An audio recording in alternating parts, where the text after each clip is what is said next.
All right, good morning.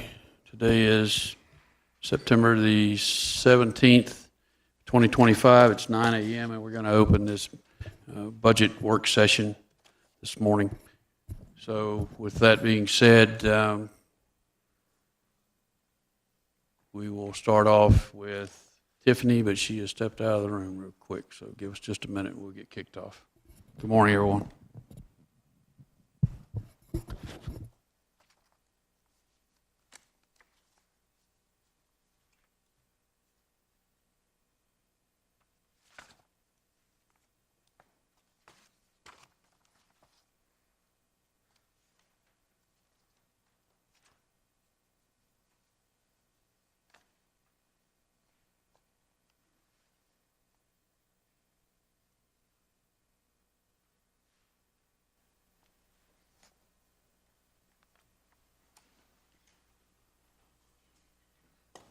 Okay, thank you. I got it. I've got mine right here. Well, I don't have the rest of it. I got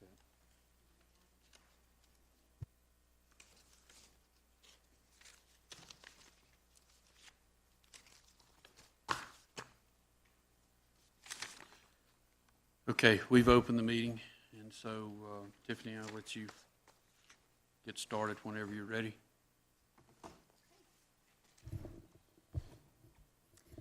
Today we're going to begin with human resources.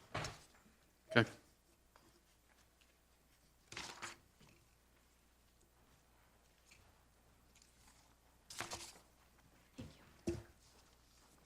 Good morning.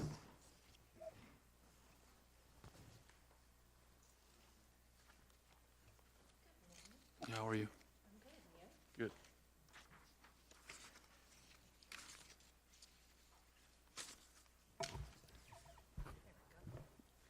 This is Dolores Grady with Human Resources. Good morning.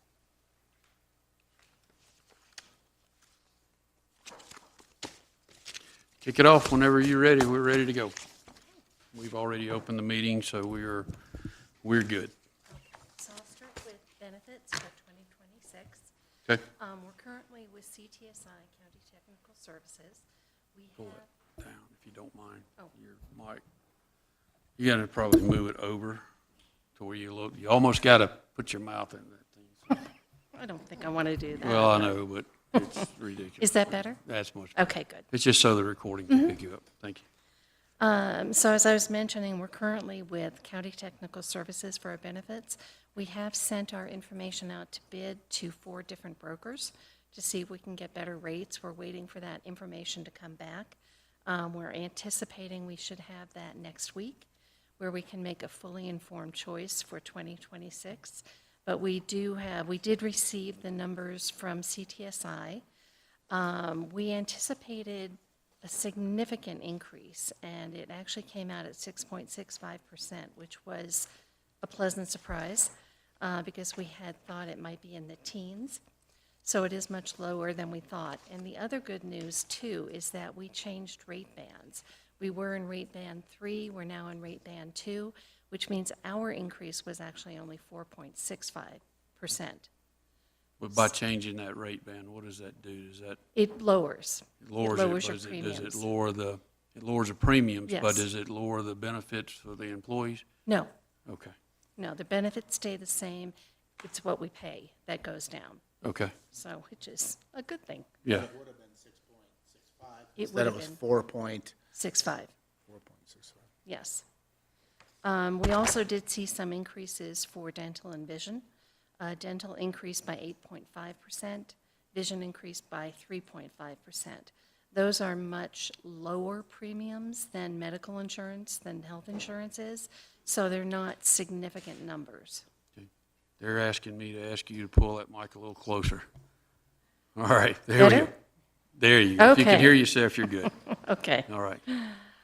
Questions about that? Just last year, apparently we had a more significant did. increase. It was 11%. It was. So in the past 2 years, it's been a significant increase. So I'm Yes. glad you're looking at it, you're exploring other options, Mm-hmm. and you'll bring that back to us So when we're looking at those other companies, let's look at what their historical trends were, and I'm sure you will. Of course. And what increases they've had, and just kind of see if they've been in line with what we've been seeing or not. So, Right.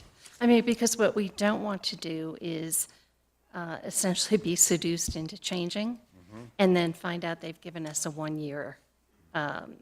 very typical. It is Very typical. typical. So we do want to look at the history as well. Yeah, that was my comment, going to be just make sure that we're, if we do something changing, that we're looking at a multi-year contract, not a Yes. one-time deal. And we saw that 2 years ago when we were considering changing workers' comp coverage. And we saw that historically, if we had changed, we would see just a 1-year decrease, and then it would come back to where we were currently paying. So my only concern is with this decrease in the overall cost, that there's nothing in there that says that the benefits to the employees are going to be decreased, right? No, That- the So- benefits stay the same. And we're doing an apples-to-apples comparison with the others, right? that We are. Talked about before, so. Yes, and according to what I was asked yesterday, we are also, I've contacted those brokers that we're working with and asked them to look at supplemental prescription coverage Yeah, so that we can get coverage for some of those medications that are desired by employees and at a competitive rate. yeah, that would be good. Thank you. Of course. Any other questions about our benefits coverage? Okay. Yeah, I do have one last. When do you think you'll have I'll say proposals? When do you think you'll have those in? They're telling me end of this week, beginning of next week. I have one call already scheduled, and then there are 3 others that. And it's going to take a little time to go through and look at all the. I know it's Well, gonna be- I think reviewing it will not take that much time because it's a very simple comparison, again, just of numbers, to see what they can offer. I think perhaps looking at history might take a little bit more time because Right. they'll have to get us that data. But I would say it's going to be a simple review, stacking up the numbers against the plans that they offer. I have a question. Our benefits kick in for employees at day one? No, it's first of the month after 30 days of employment. Okay, so 30 days. And that is something that we can change. We had initially changed that because we were doing so much hiring at one period. We needed some time to ensure that we had the coverage in place. But that can be changed. We can do it Is as there a data cost hire. involved in changing that? Additional coverage per month. But it would only be usually an additional month, sometimes 2. The only concern I had in regards to that was I used to work for a firm, and benefits kicked in day one. People would come in, they'd get hired on board, they'd use the benefits right away, and then they'd quit, and we just got used as a benefit program for some. Not saying it was widespread. So would there be any significant savings or make that big of a difference if we said, hey, you have to be on board 90 days, if you had to be on board 6 months before health insurance kicked in, anything like that? I don't think so. We haven't seen that historically as a trend. Okay. Where people are using it and then leaving. The only thing that we have that starts as of date of hire is the 401A. And again, that's a minor number in terms of what goes into the account. Would you agree, Tiffany? Yes. So as long as you're not seeing it, it's fine? Yes. I just wanted to make sure that that wasn't occurring, that's all. No, we haven't seen that as an issue. Okay, good. And then this probably didn't deal with the budget, but I also have to throw this out there real quick. At one point in time, the county had this sick bank for people, and then I guess that was done away with years ago. But can we look at that and put that on your? We can. Check-in We eliminated that because we implemented county-paid short-term and long-term disability. Right. So that was the rationale behind removing the sick bank. We do see that there are some issues for new employees who don't yet have an accumulation of sick or vacation leave. Right. And we do see that with some employees who have significant health issues, are not abusing their accrued leave, but just require additional leave. So we've been toying with different approaches where we can ensure that we are helping our employees, that we're allowing them to take the time needed without damage to their financial welfare. Right. We do allow for unpaid time off, up to 2 weeks annually. But again, that is going to affect the employee's finances. So we're coming up with different ideas that are going to be beneficial to the employee, but will also not damage staffing with the county. Okay, yeah, if you would look into that for me a little more, I would appreciate it. Will do. See if there's something we can come to an agreement on. Okay. Other questions? I don't have any. Okay, so two other issues I was going to raise. We did increase our budget slightly to provide for administrative support during heavier than usual needs, such as open enrollment, because that is very time-consuming. You know, last year HR and Finance did that together, and it was a heavy load. We got through it with our sanity intact, but there was quite a bit of manpower involved. So there's a possibility we might want to outsource that with some administrative support. And that comes out to about 90 days of coverage from outside admin. It's yet to be determined if we would actually take advantage of that, because we have implemented through our new HRIS their benefits module, which to an extent automates the open enrollment process. So we're very excited about that. So that can cut down on the actual manpower needed to implement. Okay. So this will be our first go-round with that. So we'll see how that works. The other issue I wanted to raise is the possibility of offering a new benefit, which is paid parental leave. So this would be for employees who are eligible for FMLA and who are expecting an addition to their families, whether it's a birth or adoption. We looked at the past 2 years, and it's a fairly small number. In 2024, we had 5 employees who were new parents, and then in 2025, so far, we have had 3. So it is averaging about, if you look at overall cost, if we were to offer them 12 weeks of paid parental leave, it would run about $58,000 to $60,000 a year for all employees. I will say that it's one of the challenges is predicting what the use would be, because we're certainly not going to survey people and ask them their plans. But we don't anticipate that it would be an excessive number of employees who would take advantage of that. So I think it's something to discuss, to put on the table, because we do know that organizations that offer paid parental leave increase loyalty, they increase commitment. It's seen that there's an improvement in physical and mental health of employees, and it allows them to make that transition to parenthood more easily. It's also good for the employer because we see increased retention when you offer such a benefit. I'm a little surprised that we don't already have it. Yeah, I mean, it's a standard pretty much across the board anywhere, you know. So. Well, you know, it's interesting because some states it's a legal requirement, some are voluntarily offering it, and I think it's a great benefit to offer to employees, and it's also beneficial to the organization. Agreed. So what do we offer now? We offer FMLA, but essentially that is just ensuring a return to work after the employee takes it, but there is no financial component to FMLA.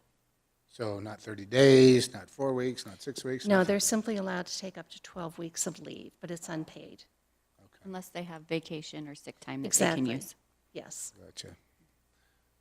Now, when you looked at that $60,000 cost for all the employees, obviously you didn't take a survey, so we don't know, but did we look at coverage costs if they're out for 12 weeks? Did you look at what it may cost to hire someone in or admin support for a particular department? Yeah. And all of the additional costs, or is that just the expense of their salaries that are covered for the 12 weeks? What was all included in that $60,000? That is the cost of salary. We can look at the cost of coverage. You know, I know that in some departments, they would be able to absorb that without additional staffing. Some would need to have temporary coverage 'Cause or you- use overtime. Because you have cost of the program, You do. cost of the salary, and then cost of any outside help that may be needed to cover for a particular employee. So I think there's more costs that we need to look at besides just the 60,000. And I can You're look going to into incur that. that cost whether you've got this $60,000 cost to cover them or not. It's still Yeah, going to be you're a right. cost one way or the other. So that's sort of, that's there. That's not going away. Unless they come back sooner because they're not getting paid, they may come back sooner, may force them back, which is unfortunate. Yes, and we do see I don't want that. to get into that point of having to force somebody to come back to work because they can't pay their rent, or whatever. They have a child. I just don't think that's, No, I'm just I don't saying think it's that's good unfortunate, leadership. but that's reality. It is. So I will look into that and add those additional costs and come back to you with that. Thank you. Yep. Is there anything else I can offer you? So the two things that you had were the admin support for open enrollment and then the paid parental leave. Yes, Okay. And then you're going to come back to us with apples to apples, deal with the insurance, and we can get a better look at that, right? yes. And I can do that this week. I think maybe I'm wrong for saying, but I think there's some, well, you talked about that drug or prescription plan. That seems to be a big topic with some of our employees Right. out here who, I don't want to violate any rules or laws. Good Lord, the keyboard warriors will all, I don't want to give them any more ammunition than I have already.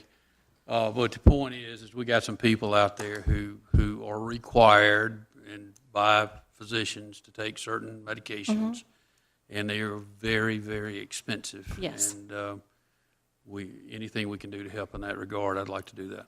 Yes, and you know, that is an evolving issue too, because something that was either unknown years ago or was very rarely prescribed is now becoming much more of a trend, and we have to move with the times. Right.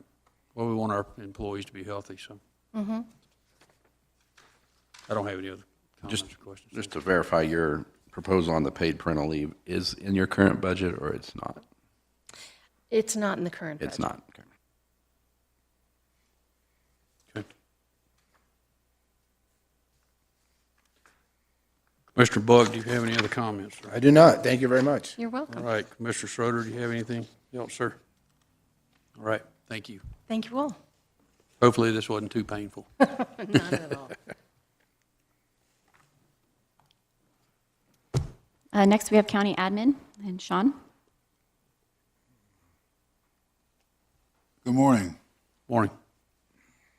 So as we look at the county administration's budget for the next year, the only increases are coming primarily from the additional staffing that was added to the department. And obviously, having included the usual increase for training and professional services.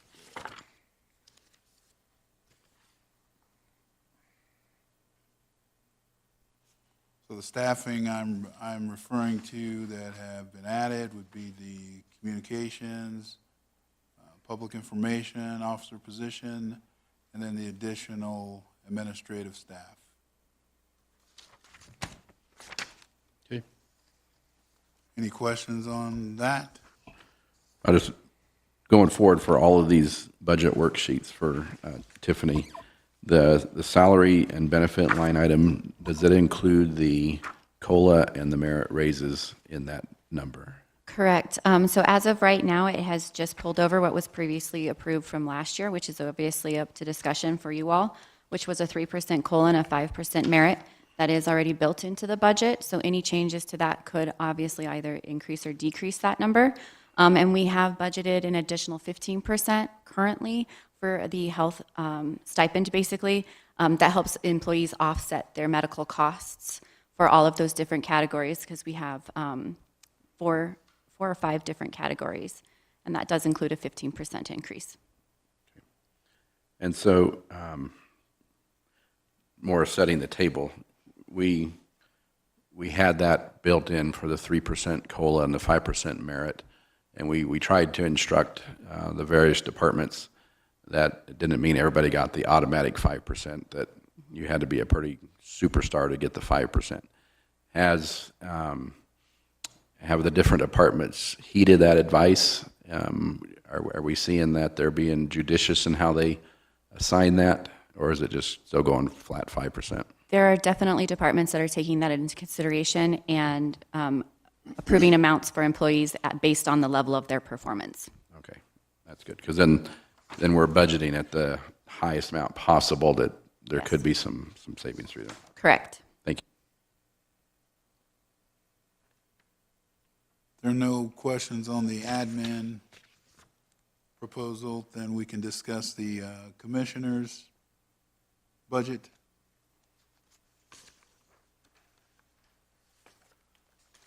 The Office of the Commissioner's budget is showing very little change.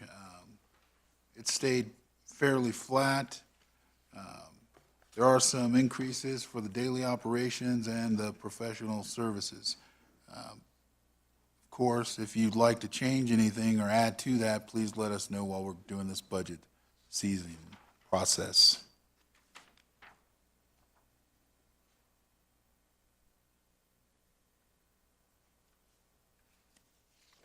I don't have a question. Commissioner Buck? Commissioner Schroeder?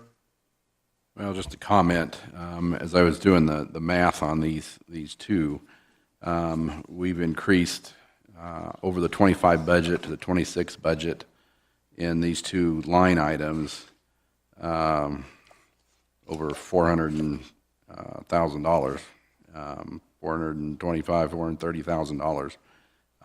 I think we need to do better at setting an example with the rest of the departments on being as lean and mean as possible.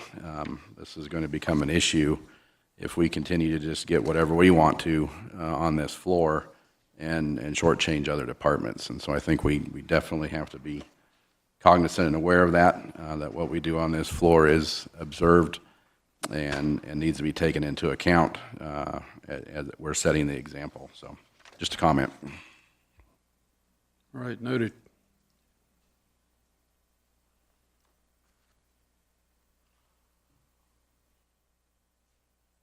What's your next? You got anything else you want to bring up, sir?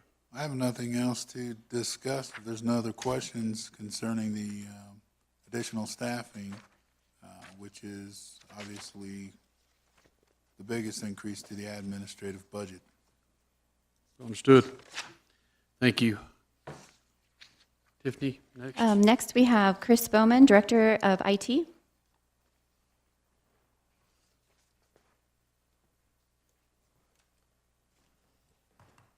Good morning, sir. Good morning. Okay, so as you see on the sheet there, we do have a decent reduction in cost. However, if we look at the overall general fund, we actually are asking for a slight increase, and I'll explain that.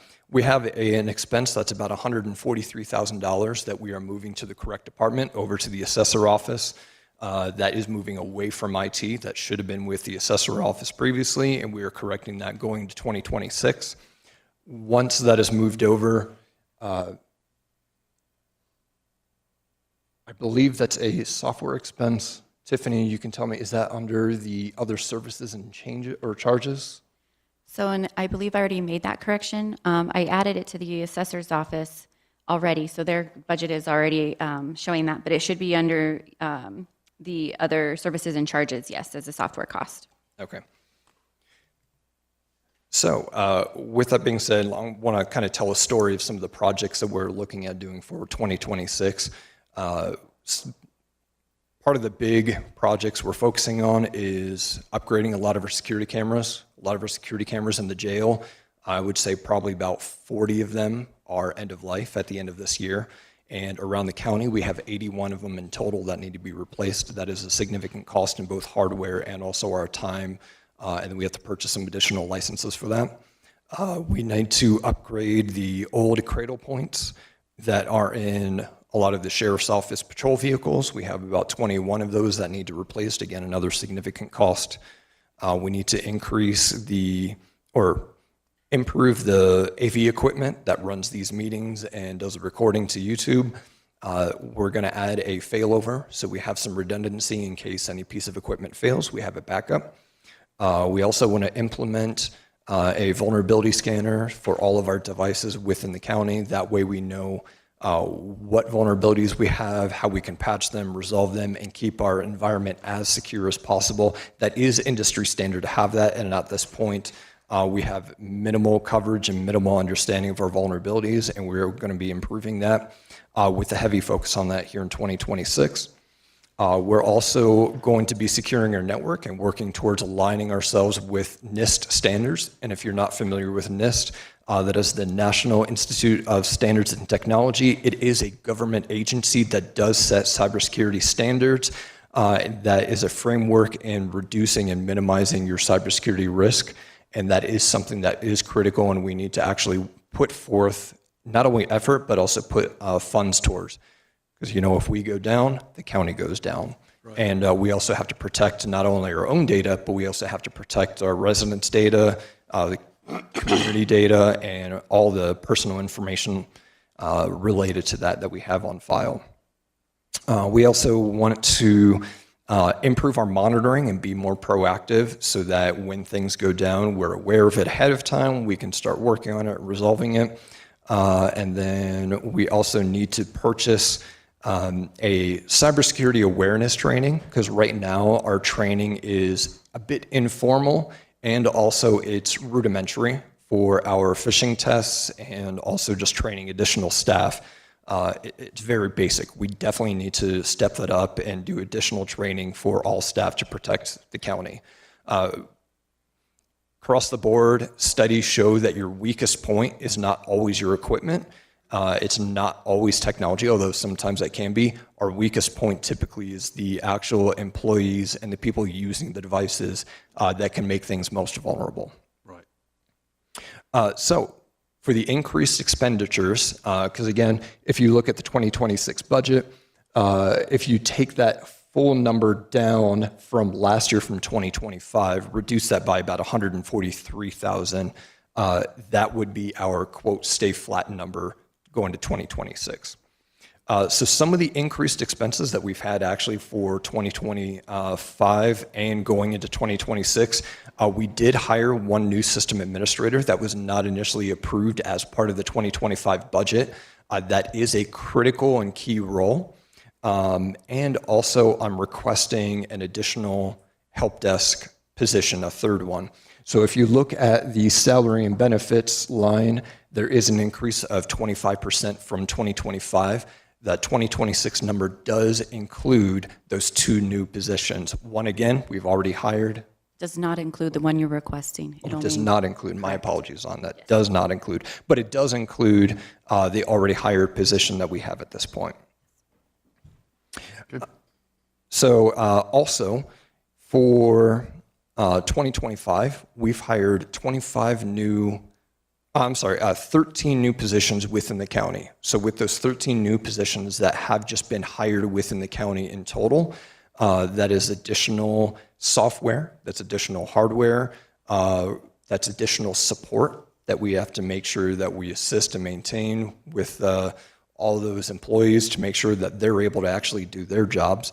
I've estimated just alone in software renewal that will continue into the next year, we're already looking at an additional 18,000 just for those 13 employees.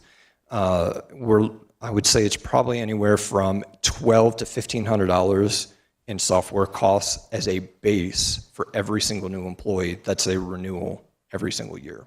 And then obviously the hardware, but the hardware is kind of a one-time purchase for the next 4 years that should last.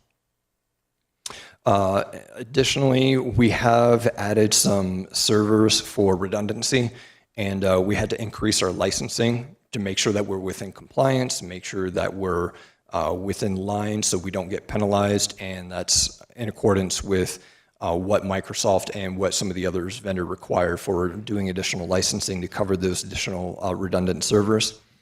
And then we have moved over some costs from other departments into IT. So for example, the building software, community core, that is being moved for 2026 from building over to IT. And that's going to be an additional $12,000.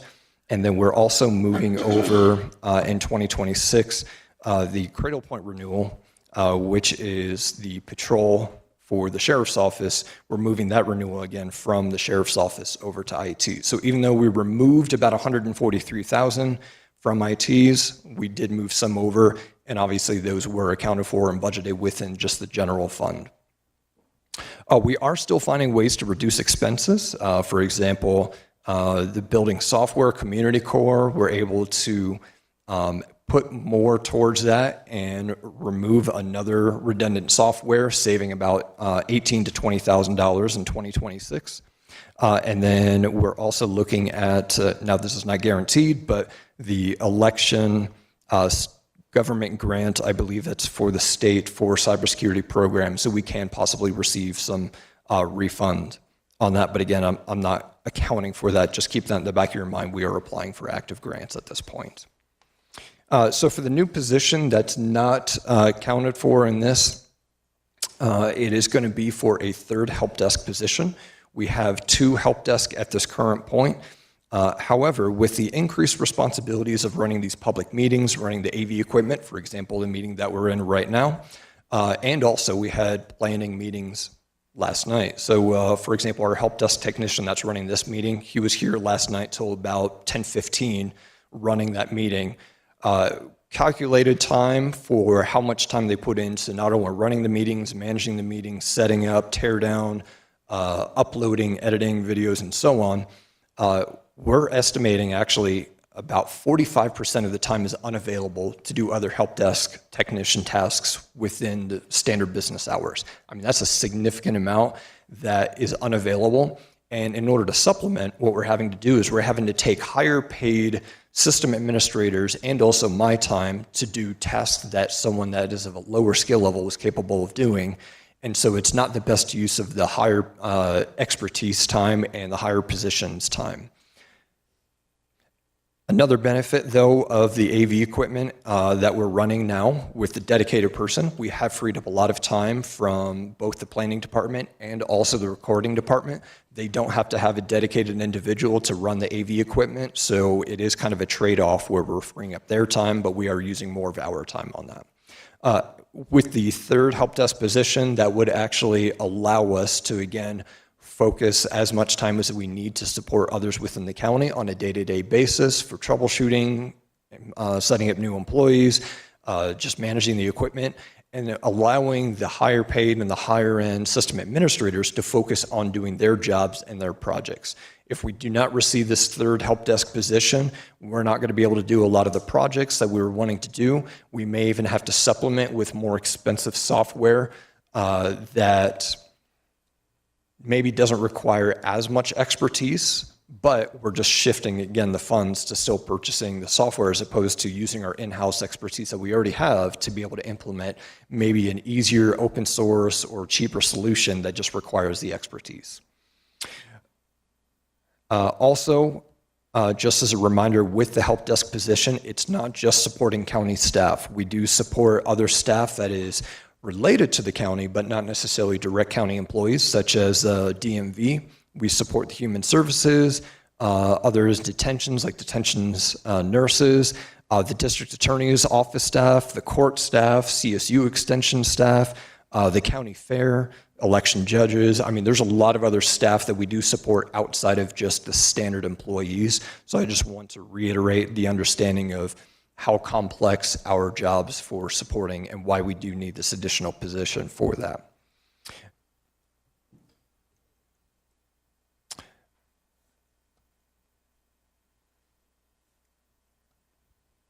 So I'll wrap up and then allow you to ask any questions. For my final notes, it would be at 1.538 would be to stay flat, and again, not including the new third help desk position, if possible. The 1.538, that would factor in removing the $143,000 from the assessor that's been moved over. But then again, roughly about $20,000 has been moved into IT from other departments. So we're really only asking for an increase of about $75,000, and then in addition to that, another third help desk employee.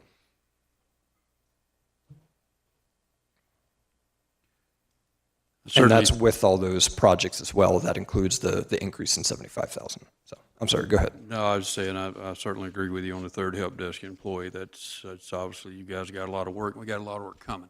Mm-hmm. So, question I have for you is on the contract that we have for our current CCTV. We know that that's going to be up for renewal in 2026, right? So this CCTV, or the internal security cameras, is that what you're referring to? Yeah, yes. So that actually we house already right now through a different provider. That's not a problem. That's actually not up for renewal. What's renewal is the badge monitoring system, as well as the Access control, I guess. so the access control to get access into the building, so the badge access, as well as the alarms for the buildings that have alarms. All right, so what about the Castle contract? Is that coming up? That's yes. Those are the two things that Castle covers. So are you going to go out to bid? We're not. My question is, I guess, you're going to go out to bid on that, right? When we come up for Next year, we will do an RFP for that to find out the actual final costs. Some rough estimates I've already received from some vendors. We're looking at about $200,000 just to get onto a possible replacement system. I've talked to facilities because that actually falls under facilities budget, and I'll let Maddie speak to that. But I believe we're spending right now at this point about $65,000 to $70,000 annually on Castle. Okay. I just want to see, because I know that if we go out to bid, which we should, Yes, we will. there could be an increased cost that's involved in that, because those costs keep going up and up and up. So I was just curious about that, if you've had any. But I can also talk to Maddie about that too. To get accurate bids on that, we will go for an RFP. However, that is a lengthy process, and we will have to go to a few different vendors due to the cost level. But that is also, like I said, that's a facilities line item. Yeah. But just to be clear about it, that's a big contract. That entails a lot of things, including the sheriff's office and Absolutely. It's a big operation. So anyway, that's the only question I had for you. I think you're doing a great job, Chris. It's keeping your budget tight. Thank you. No, very good presentation, very thorough. I appreciate it. Any questions, Commissioner Bolt? No questions at this time. You're off. No questions at this time. All right. You got out of here easy, man. All right. All right. Thank you very much. Thank you. Now we have the Office of Emergency Management, Jacob Love. He is not present at the time. We'll go to the next one. All right. No, we'll go ahead and address the budget for him, so we stay on task. We have the numbers in front of us, Okay. and really, there's not a significant change to OEM, with the exception being staffing. There has been additional staffing added to the Office of Emergency Management, and that is where we will see the biggest change in that budget. The grant, EMPG grant revenue has decreased as well, but that is something we expected with all the changes in the economy and the current funding coming from the federal government and the state. So that's not unexpected. But the largest increase to OEM right now is just the staffing costs. All right, now what about, we discussed moving OEM? Is any of those costs, where are we going to put those costs? Is that going to be? So in order to move OEM, we have to find a place to move them. Basically, we would just budget an amount determined by the board as a placeholder for that. So, So that's a totally separate, yes, it's not part of this, okay. no.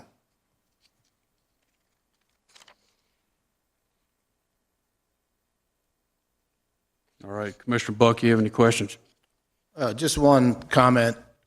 When we're reviewing the budget and we're looking at staffing requests, I don't have a flow chart to tell me how many employees are in each department, how long they've been there, and what their job title is. And I've asked for that ongoing, not every day, but I've asked for it a few times. And I think that would be very helpful to know how many people are in IT. I know he said he has 2 help desk people now. He's looking for a 3rd. He hired a new senior administrator. I don't know, and I should have asked him if he has, I was going to ask him later, but what his staff currently is. So when I'm looking at these and someone is asking me, I need another person, I don't know if they do or not. So, and in ADP, there should be an actual diagram in there showing that, and I can definitely show you where that's at. I don't know if it would name the years that the employee has been with the county, but it'll at least show you who the director is and how many people they have in below them within their department. And then their names listed. And it would have their names, yes. And their job title? It should have their job titles as well. Okay, because I think that would be helpful. OEM, I don't know how many people are in OEM right now. I know we've had some turnover. I know we hired a new director of OEM. Who do they have else? You know, that kind of Sure. a thing. I don't know. So Well, I guess I would apologize for that because I thought we had already sent out the new org chart, so I'll get that to you as soon as I can. Okay. As far as the OEM department, typically it is staffed with 3 people.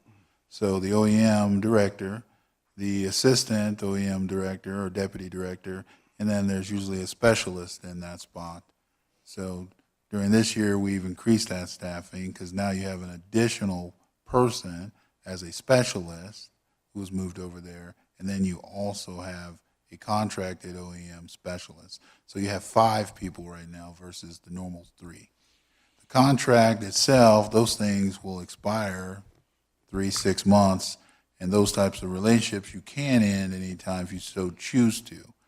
When you create a permanent full-time position, that's an ongoing cost that affects the budget forever or as long as the board deems it necessary to have the additional staffing,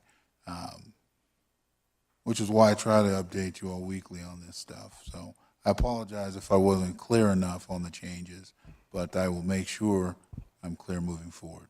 Yeah, just for each department as we go through, it'd be nice to have. I know Jennifer Jones in the planning department created a nice flow chart for me with her at the top of the flow chart and the other employees and that sort of thing. So I do have that one, but I'd like to see them going forward if we could. Yeah, I'll make sure you get the new org chart that's updated. Okay, thank you. If I could get a clarification on the worksheet here. The notes say that OEM being fully staffed and adding 2 additional members. Is that included in the salaries and benefit line? Those positions are currently. Those are. Yes. And so then on our other sheet that talks about 2025 budgeted FTEs that were addition, there's another one listed there, and that's how we get to our 5? Correct. Just for a point of clarity, that 5 is not going to be remaining because we know that one is hired, is in there, that's contract for training because we know that one has notified us that she's going to be leaving. So, So with that, we would have the 4 positions currently budgeted in the 2026 budget.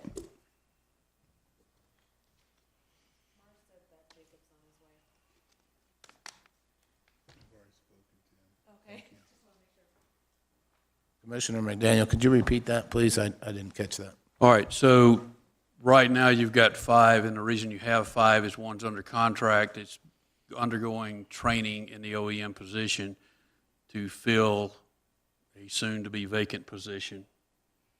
So we've been notified that the individual's going to be transferring out of state and no longer going to be here. So we're not going to have 5 in OEM, we're going to have 4.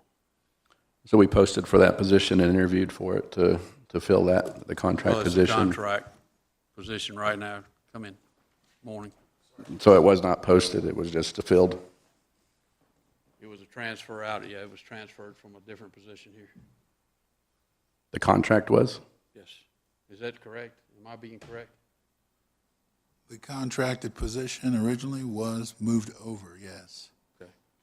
But there's an additional contracted position That's correct. for clarity. So we have 2 contracted positions? Yes. So it gives you a total of 5 people, and once the 1 employee leaves, we'll be down to 4. And then when that contract expires, it'll be up to us whether we move that individual over or we let it go. It's just, that's going to be up to, Yeah, I guess my Recommendation concern, by how the did we OEM. find this person? I'm sorry? How did we find this person? We've, If it's a position that we're going to contract contemplating to be a employee, shouldn't we go through the process of advertising, interviewing, and selecting? I guess we could have gone through that, but we know the individual from previous OEM experience, and that's, Who's we? OEM director, myself, other individuals in the county.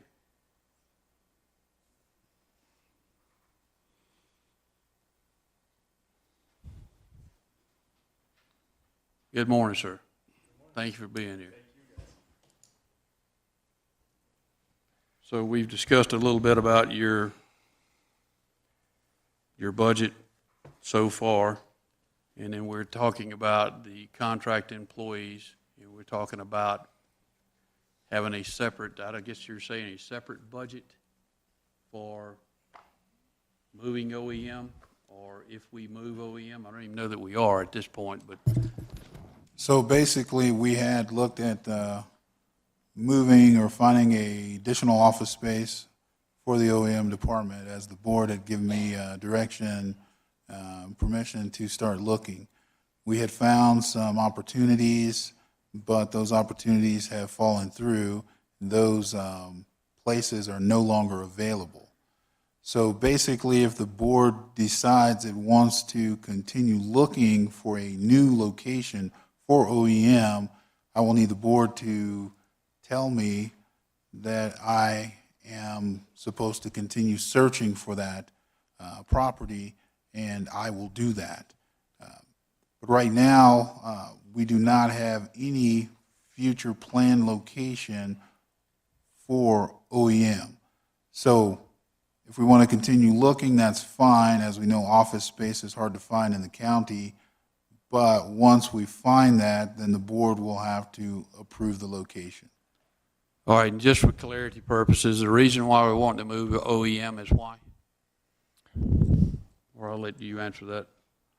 So basically, we want to move OEM in order to give the OEM department more space, obviously, as it has grown, and also to be able to update the OEM, Office of Emergency Management building itself, the Emergency Operations Center, to be more modern and up to date with what we need.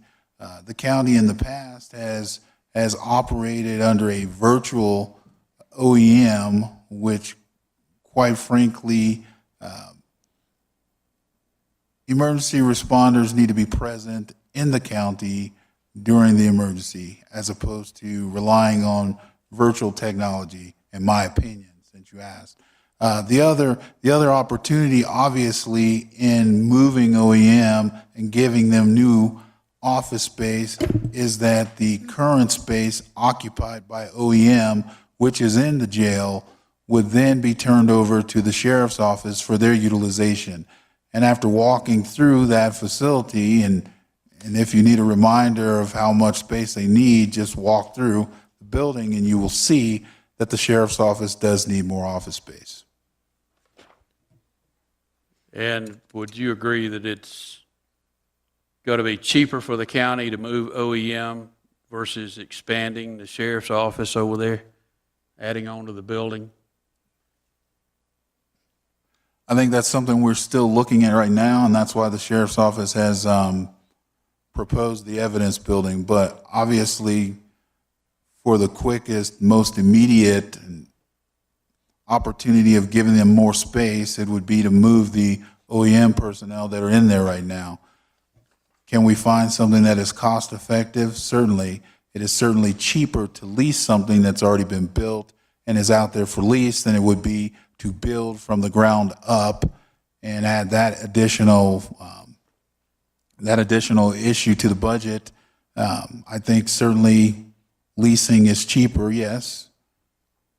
And then there's also some discussion about if we move OEM that we would, because we have to do something about the coroner's office.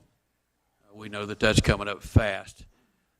I would remind the board that this is a meeting just to discuss requests and not to make decisions. Not We don't trying need to to make make decisions. decisions. Yeah, thank And then the opportunity as far as the coroner to discuss the coroner's needs. I believe the coroner is on the list to discuss the budget for the coroner's office today. So that would be a great opportunity for the board to ask the coroner's thoughts and opinions on space. Thank you. I was just trying to get clarity as to why we're moving OEM, because that's going to be a hot topic, obviously, as to why we're moving them. And it is basically to the things you have said, plus it is to give the sheriff's office the additional space that's much needed over there, which will be cheaper than trying to add on to that building, plus build an evidence room. So, thank you. Any other questions? Commissioner Buck? Not at this time, thank you. Commissioner Schroeder? All right. Thank you, sir. Thank you. Next, we have the clerk and recorder in elections with Rhonda Braun.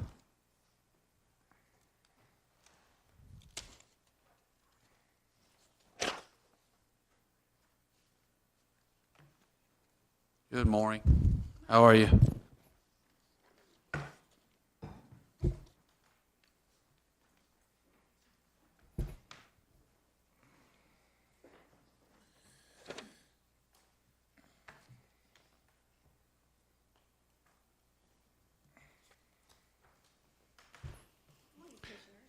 Good morning. You got to probably adjust that mic. These things don't have a very good. Yeah, I keep getting waved at over here. So How about that? that's great. Thank you. Okay. Good morning. Good morning. So I'll start out with clerk and recorder. So Commissioner Buck, we have 7 employees in motor vehicle. We have 2 employees in recording, with one of those employees doing double duty as with clerk to the board duties. And then we have myself and my chief deputy, so for a total of 11 under that fund. So if that helps out.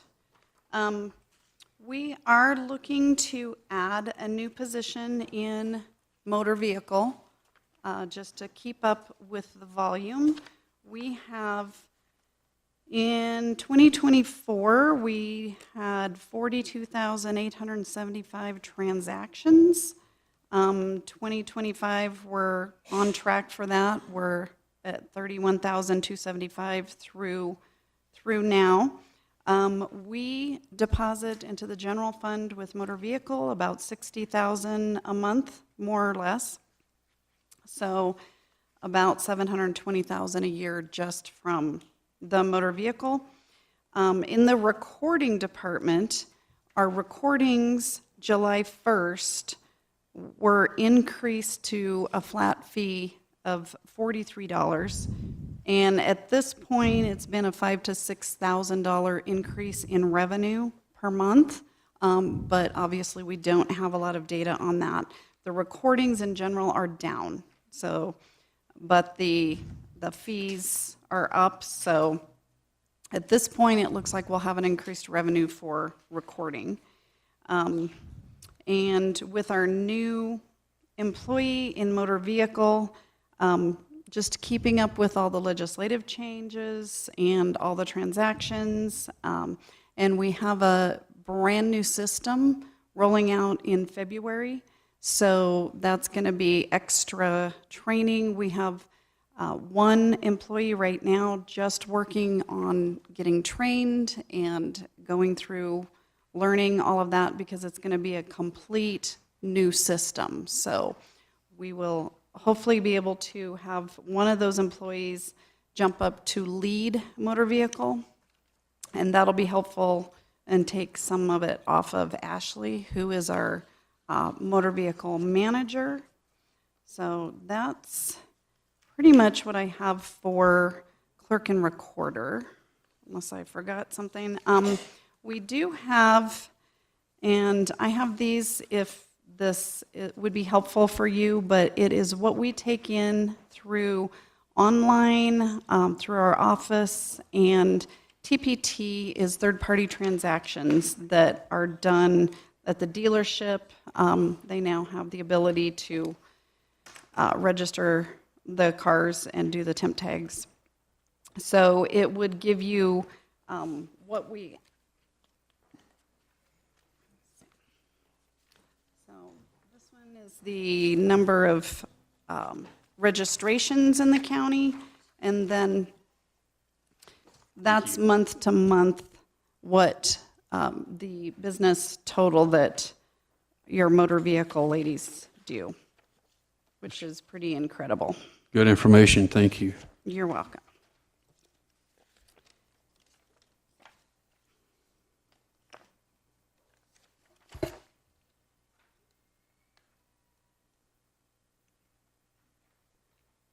So you're talking about, there's this notice in here with a kiosk and stuff, is that getting, this looks like it might be getting some use out of? It does, and we did not actually have the kiosk open in April, Right. excuse me, of '24. But when we started working on getting our kiosk open, it opened our residents up to be able to use any kiosk in the state. And so that's when we started seeing transactions for the kiosk. And as you can see, that's grown quite a bit, and some months more than others. It looks like November of '24 was our biggest month, and there's a lot of days that the county is closed and holidays in there, so I'm assuming that might have driven that.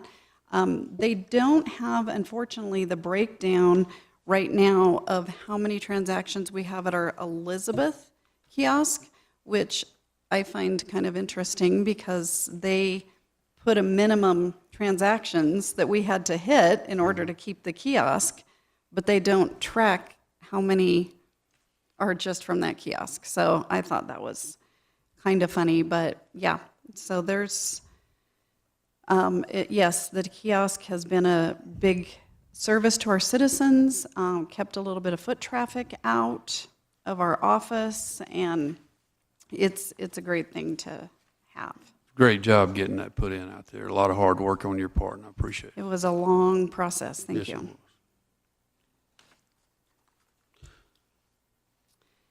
So any questions on clerk and recorder?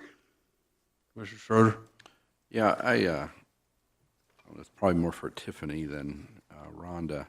I understand that there's a request for a new motor vehicle specialist, but on our 2026 budget request, I don't see that. Am I missing it somewhere?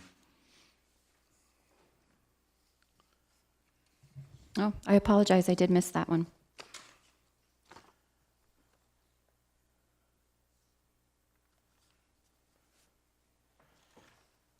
So we need to add another potential person here. I do have this justification worksheet that I believe all of you should have received as well. If not, I can make a copy for you as well.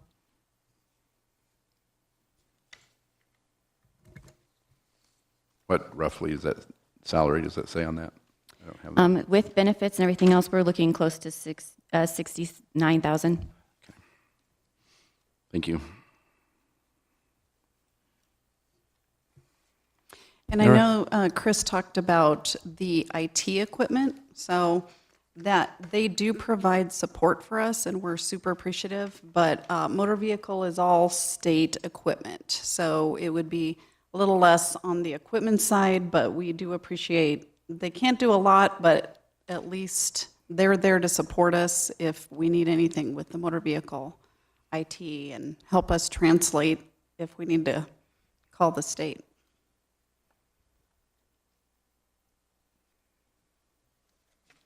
All right, Commissioner Buck, do you have any questions, sir?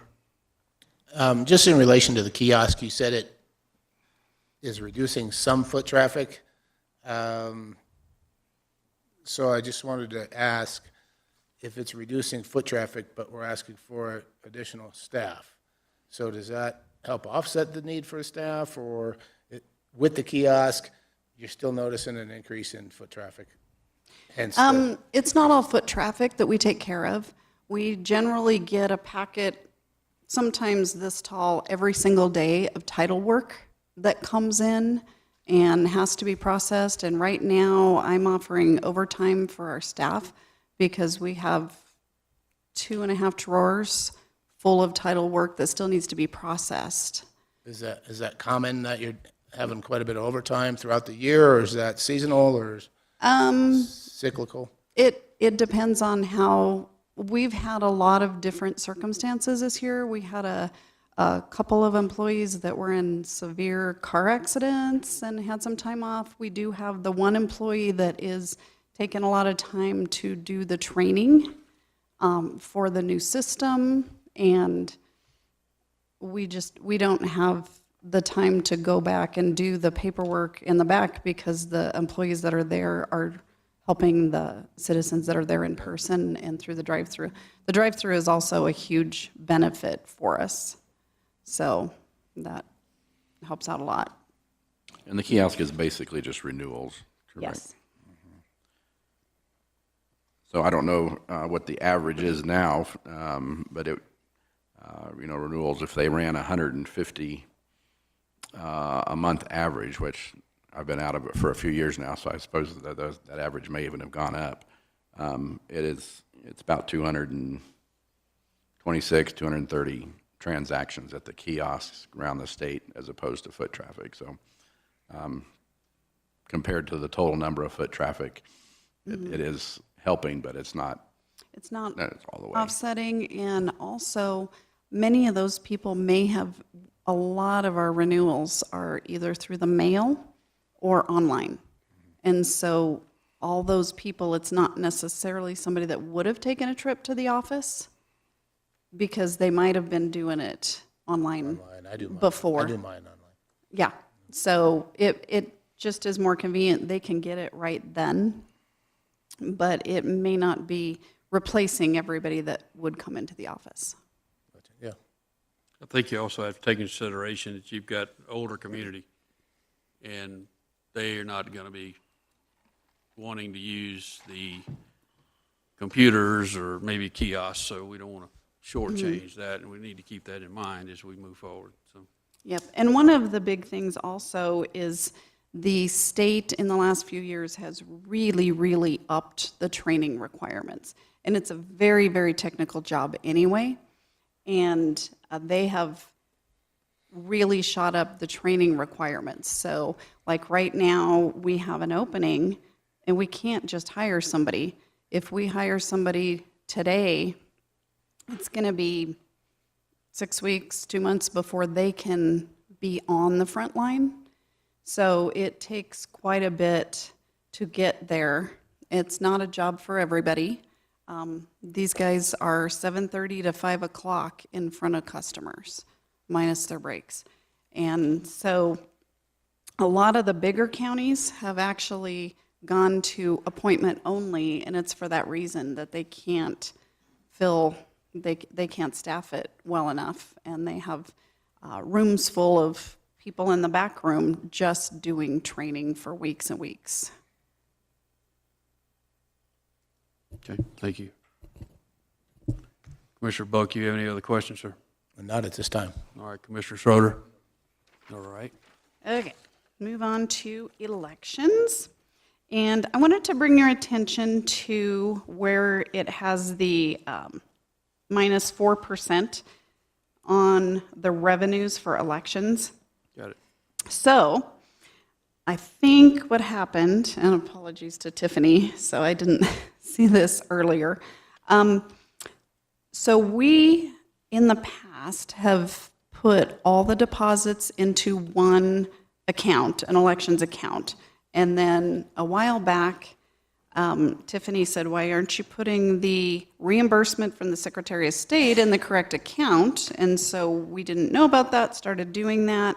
I think that $40,000 number got pulled over because for this budget this year, I think it's going to be closer to the 32.5 for revenue. So that 40,000, sorry, is probably not going to be there. We don't actually make money in elections, surprise. So for last year, for the presidential election,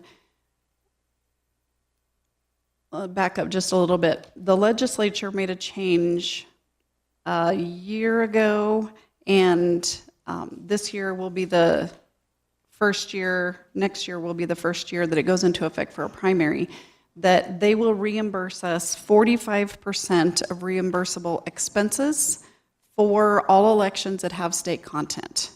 So we have never been reimbursed for a primary election. And even if we didn't have much on it and the state had stuff on it, we've never been reimbursed. So we'll get reimbursed for the primary election, which is one we have not been reimbursed for. So for last year, for the presidential election, that 45% was $27,952, so about $28,000. We also divide costs between the jurisdictions that coordinate with us. We have a $500 minimum, so if you just have a few voters, it's going to be $500. And then we put all their content on the ballot, run the election, do all the things. And so last year we billed out about $11,000. And so that's going to be closer to, we probably won't get the $27,000. Hopefully we will not have quite the expenses that we had for the presidential because there's a whole lot more involved. And this year we have a lot less, and I can go through some of those things if you need me to, but we have less things that we deal with for the coordinated election. We don't have extra voter service centers. So last year we had 3, and this year we have just the one at our office. So voters can come vote in person. And so unfortunately, I'm going to say we're going to look at more like the 32,000 revenue for this year for elections. We are fully staffed. We have 2 full-time staff in the elections department, and we have a new print vendor, which we were able to save quite a bit of money on that one. Greg Elbert, our elections director, did quite a bit of work in comparison, and we checked with other counties, and they've been very pleased with this company. So we have that. We have a new vendor for our election voting system, and so we're working with Clear Ballot. They have been wonderful so far. In fact, the rep came down yesterday and spent the whole day with us and just helped us kind of go through things and learn the system. Unfortunately, we didn't get the system until August, so we're learning it on a live election rather than getting to play with it for a while, so that's exciting. And other than that, we'll have 2 elections next year. We'll have the primary and we'll have the general. And barring any other crazy things going on, I did budget, which I do every year, $55,000 for a recall election, for a possible recall election. So the last few years, obviously, that's just not happened, but that is one of the things that is threatened all the time is, we're going to go recall them. And so I do have that in the budget, just in case that would come up, but that's an expense that hopefully we won't be using. Well, that's a threat every meeting, so after Yeah. every other week you hear it. Yeah, so I have to put it in the budget, Right. just in case, because that would be something that we would pay for. So the people initiating the recall don't Right. have any skin in the game that way. Right.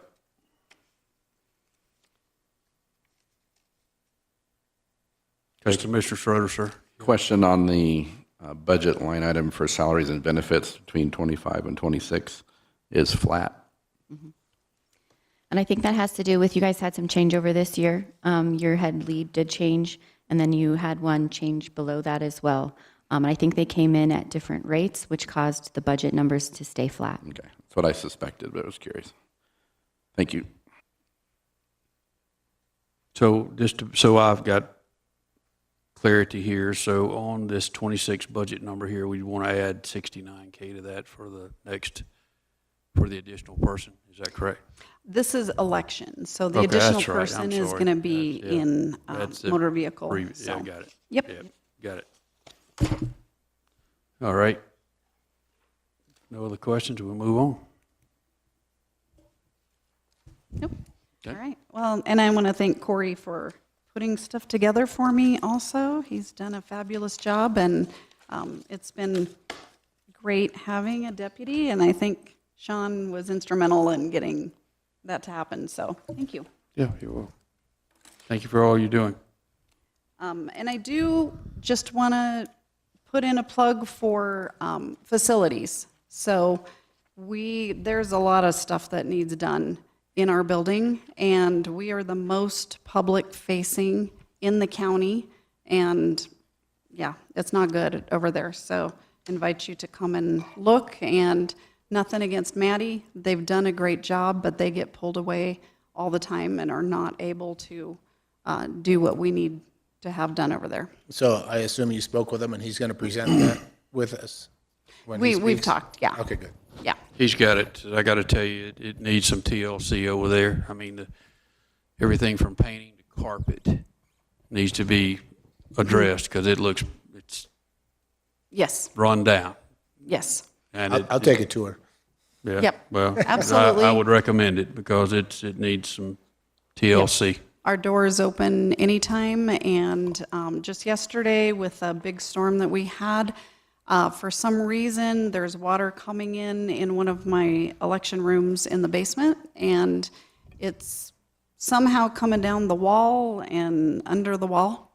And so we looked, So now we it got to started worry about raining, mold and issues. it was, well, we were Right. there when it came through, so we got it all cleaned up. But we have some stuff that needs to be addressed, yes, so we don't have to worry about the mold issues. Okay. Thank you for pointing that out. Thank you, Rhonda. Next, we have Sean presenting the county attorney budget. Thank you.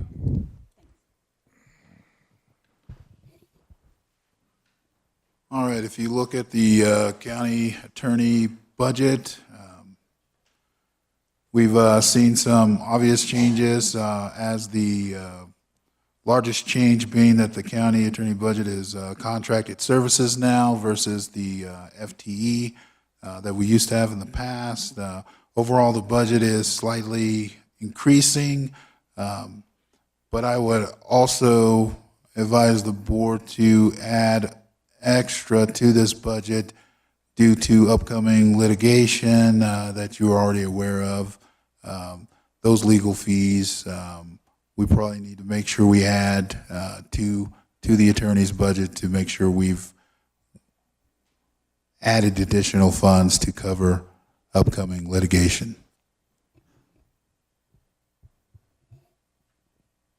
Do you have a recommended amount? I do not at this time, but we could certainly ask the county attorney as he is present.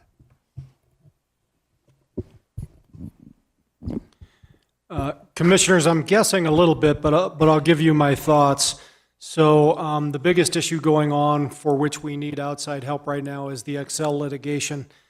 Excel has a team of attorneys filing hundreds of pages of paperwork to get a process started with the PUC, and they requested immediate deadlines for all of it, so an expedited process. So right now, we're under contract with two firms to do this work, and I understand this is one of the most important issues to the county, which is why we're doing that. The current calendar year has roughly $100,000 allocated to the two firms to do that work. And that's going to be the bulk of the preparation. It may be that hearings take place this year, and next year it will kind of dwindle off quickly, but it's hard to say at this point. It's hard to say if there's going to be appeals or additional process after this initial wave. But I can tell you by next Wednesday, most of the paperwork that the county needs to file is going to be filed with the PUC. And then the only thing lingering at that point is the district court case, which is of questionable viability, given that the PUC seems to be taking jurisdiction. So I think the bulk of the expense is this year. I think we have properly entered contracts for this year that should cover the calendar year or close to it. And I think next year will fall off quickly. But I don't know for sure because I don't know what the process will look like at that point in time. Does that help at all? Well, no. Didn't hear a number, but no, I understand the process. Well, and I don't know a that's- number they don't know either. a number. If the hours drop off to 10% of what was necessary this year, I can guesstimate it's going to be roughly 10% of what we're spending on those firms this year. But I have no way of knowing that at this point in time. Okay, thank you. Commissioner Buck, No questions at this time. Thanks. Commissioner Schroeder, anything else, sir? All right. And before we move off this topic, I just wanted to make sure that you understood also the reason why I'm saying we should add more to that fund is because we don't know if there's going to be any additional litigation coming next year. So we also add money to that fund for anything else that may come up that we are not aware of at this time. Good point. Okay, thank you. Next, we have Sherry Hewlett, the treasurer.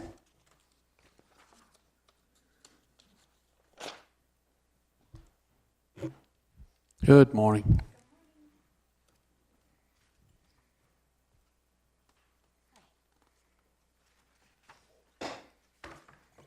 Good morning, Commissioners, and all citizens listening and those in the room. My budget's pretty simple. It probably seems strange that you would think the treasurer would generate some revenue, but most of the stuff that comes in through us is treasurer's fees that are non-departmental. So the one request I am asking for this year for 2026 budget is a new FTE. I spoke with Sean and Tiffany. We had our meeting, and so basically for 13 years, it's just been the elected official and two worker bees, if you want to call them that, staff in the treasurer and public trustee's office. So with the added volume and things that are going on and anticipating my future and hopefully retiring, I need to, focus on getting somebody trained that can do the job, and whoever the next treasurer would be would have some backup for that. So having said that, that's why I'm requesting a new full-time employee so that I can focus on, getting somebody up to speed and trained. I mean, we are in the process of that regularly anyway, but there are some things that I just need to sit down and really focus on without interruption. So, in talking with Sean and Tiffany, we kind of went the mid-range for a new hire. I don't want to budget less. I'd rather budget more, just in case. I got fortunate when we hired Beth in my office. She had treasurer's experience and actually had worked on the system that we use. So that was very fortunate, and so in that respect, I would want to, if that should happen again, which what are the chances of that? But I would want to be able to offer a little bit more than the minimum. So just a question. So you hire Jane Doe or whoever, and they come in. How long does it take you to train them to get them up to speed? Because this is not something you train somebody in a week or two. Oh, no, no, no.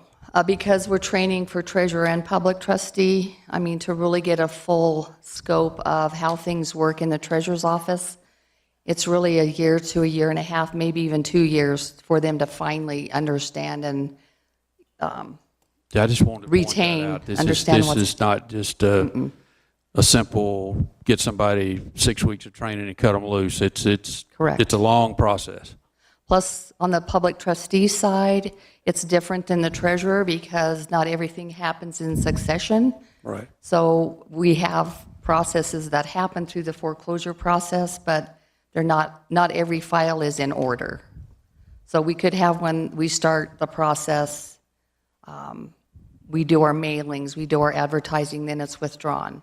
Or we have a file that we do all of those things, then it goes to sale, and then there's post-sale things. So the public trustee part of it is a little more difficult to train, but in the treasurer's office, I'm going to say a year and a half to 2 for them to Yeah. get the full understanding and scope of how it all works and how it all comes together, from collecting taxes to preparing for the tax lien sale to the sale, and then things like that, and how the investor factors into that. So it's a process. Yeah, I thought it was important that Yes. everybody understands. It's not some simple Yeah. thing. Okay. The rest of my expenses are just normal inflationary, like for printing and postage.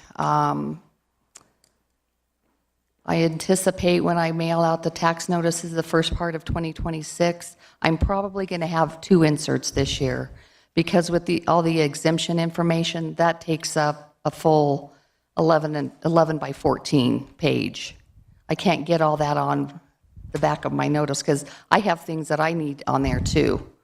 And then with the new program that we're offering to our taxpayers, the monthly payment plan, I want to put an insert in for that. So that will increase that expense somewhat for next year. Okay. I think I also, professional services that I have in there, I usually budget about 2,000. That's been standard, just in case there's a legal matter that happens that if I had to hire somebody to represent me or things like that, I keep that in there. But the rest of it is just, my biggest expense is obviously salaries, like with any other department. Right. But just the inflationary things postage is up to 74 cents now for us with the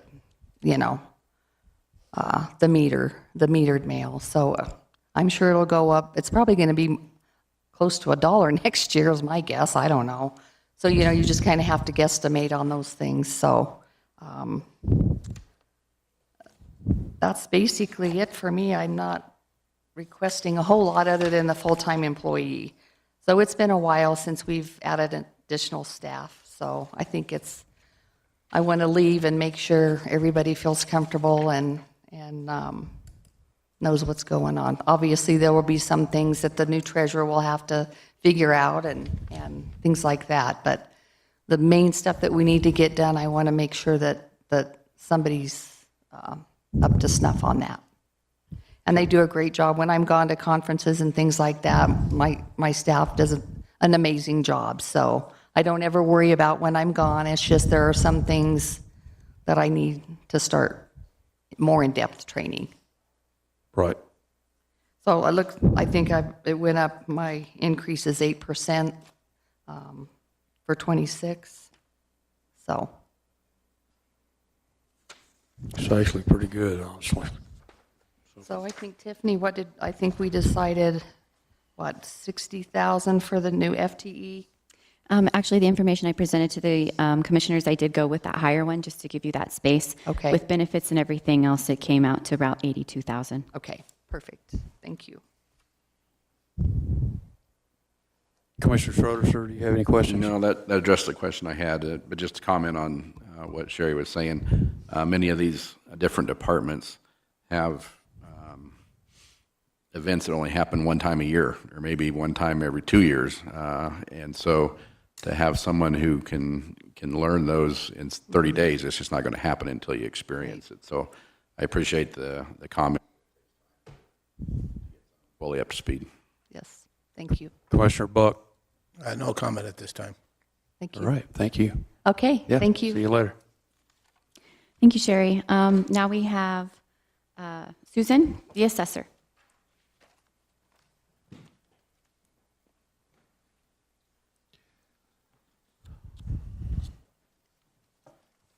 Good morning. Good morning. How are you guys? Doing good. How are you? Good, thanks. Well, not a lot of revenue from our office. We do copies and reports, so I increased it $1,000 just because. But legislation's asking for more and more reporting for taxing authorities, so I did up that. But it is very minimal. You can see the change is minimal there. For expenses, the difference between 25 and 26, it looks like for salaries and benefits, recently we did make a market-driven adjustment, so we identified that, and compensation was adjusted this year. Of course, we're looking at rolling that into future years, so there's a slight increase there. Other services and charges. Now that looks ugly because what happened is the Eagle View pictometry was listed under the IT budget, and so really to properly categorize that item, we reallocated that back to the assessor's office because it's a website driven, it's not software or anything like that. So that's the reason that looks like such a huge increase when really it is just a wash between the two departments. But that's something that's been in the budget before. So that does look ugly. If I deduct out the $141,000, which is that amount, that number is $39,681, which is less than my 2025 budget for other services and charges. So. He mentioned it. He came in earlier and mentioned it. Oh, okay, So, yeah, good. he So brought it up. You're we're good. speaking the same language. good. That's good. I like it. So, and then for equipment and supplies, it looks like I went down, and the reason is because it's an intervening year. 2026 is not a reappraisal year, and so I do not have that additional postage, so I did lower that, even though postage has gone up. We still have other items for mailings and stuff, but it is going to be significantly less, so that looks like a drop. So really, my budget is flat. I'm fully staffed at this time. We haven't got a vehicle last year. We're very, very pleased with the work and the expenses and just everything that's been allocated to our office to do our job successfully. So I think we're doing really good. I think my budget's really flat. I don't have anything exciting to tell you in my line items, but pretty standard. The only question I got, and I appreciate your comments, but on here where you've cut yourself for postage and things, you don't think you've cut that too much? No, at first I did, and then I added some more. Okay.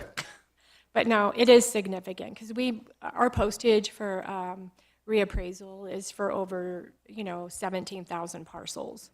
So it is a significant amount of postage that's dropped and lowered because of that. So I think I'm okay.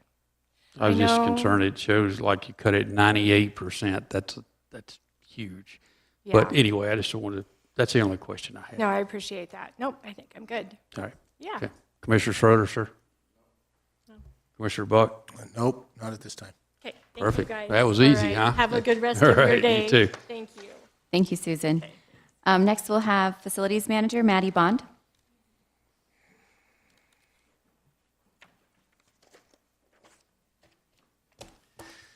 Good morning.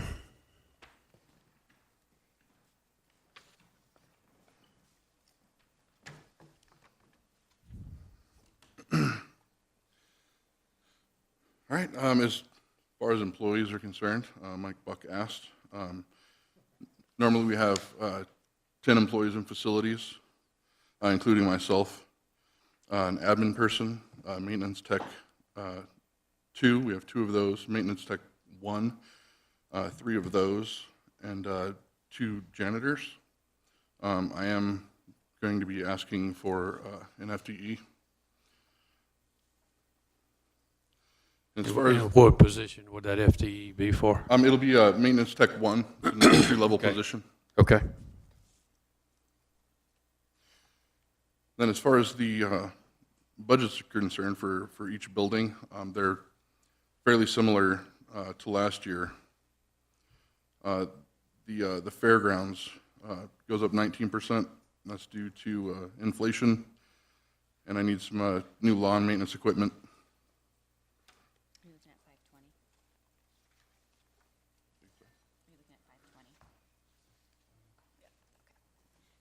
He's looking at the Fairgrounds Department, 520. I apologize.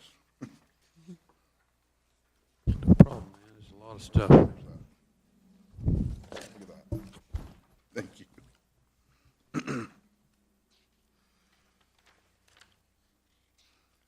And then the other one that's a bit different from last year's is the Justice Center.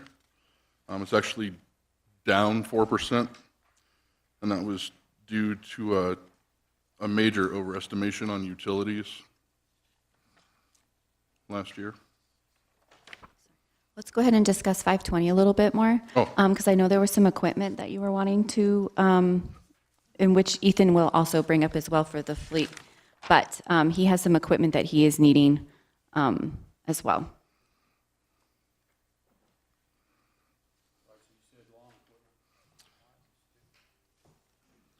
Yes, sir. I need a new native mower. Okay. It has an enclosed cab. That's $60,000. And then actually a remote control mower as well. Due to some safety concerns, we have a lot of steep hills. We also have the old missile silo that I maintain. And the remote control mower allows me to mow on inclines. Right. That normally a mower would tip over. Right. And that is $80,000. Those are currently in the budgeted numbers. They are.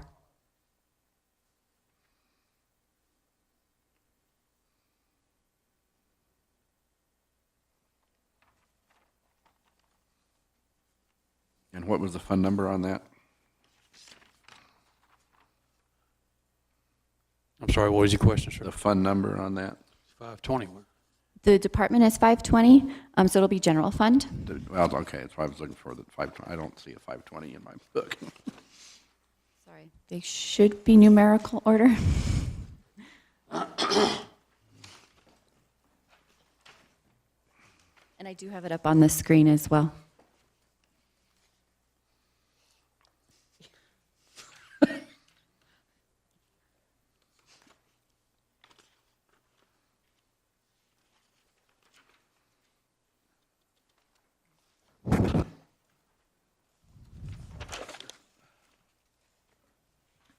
Okay, fairgrounds.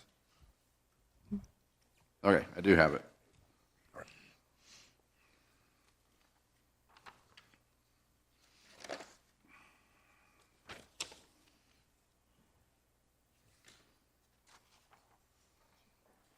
And the one employee that helps maintain the fairgrounds, she is also covered partially by CTF, which is the Conservation Trust Fund, which is Fund 90.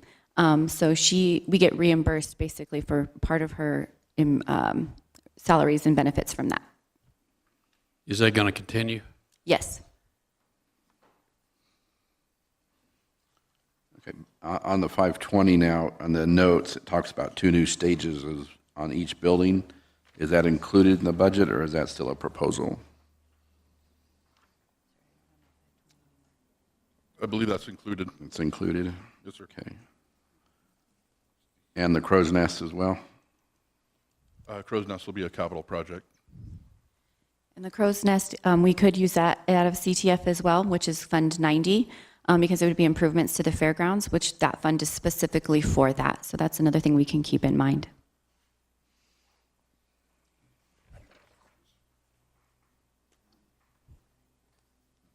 We'll confirm if the stages and the bleachers are in the current budget, and we'll follow up with that. Okay.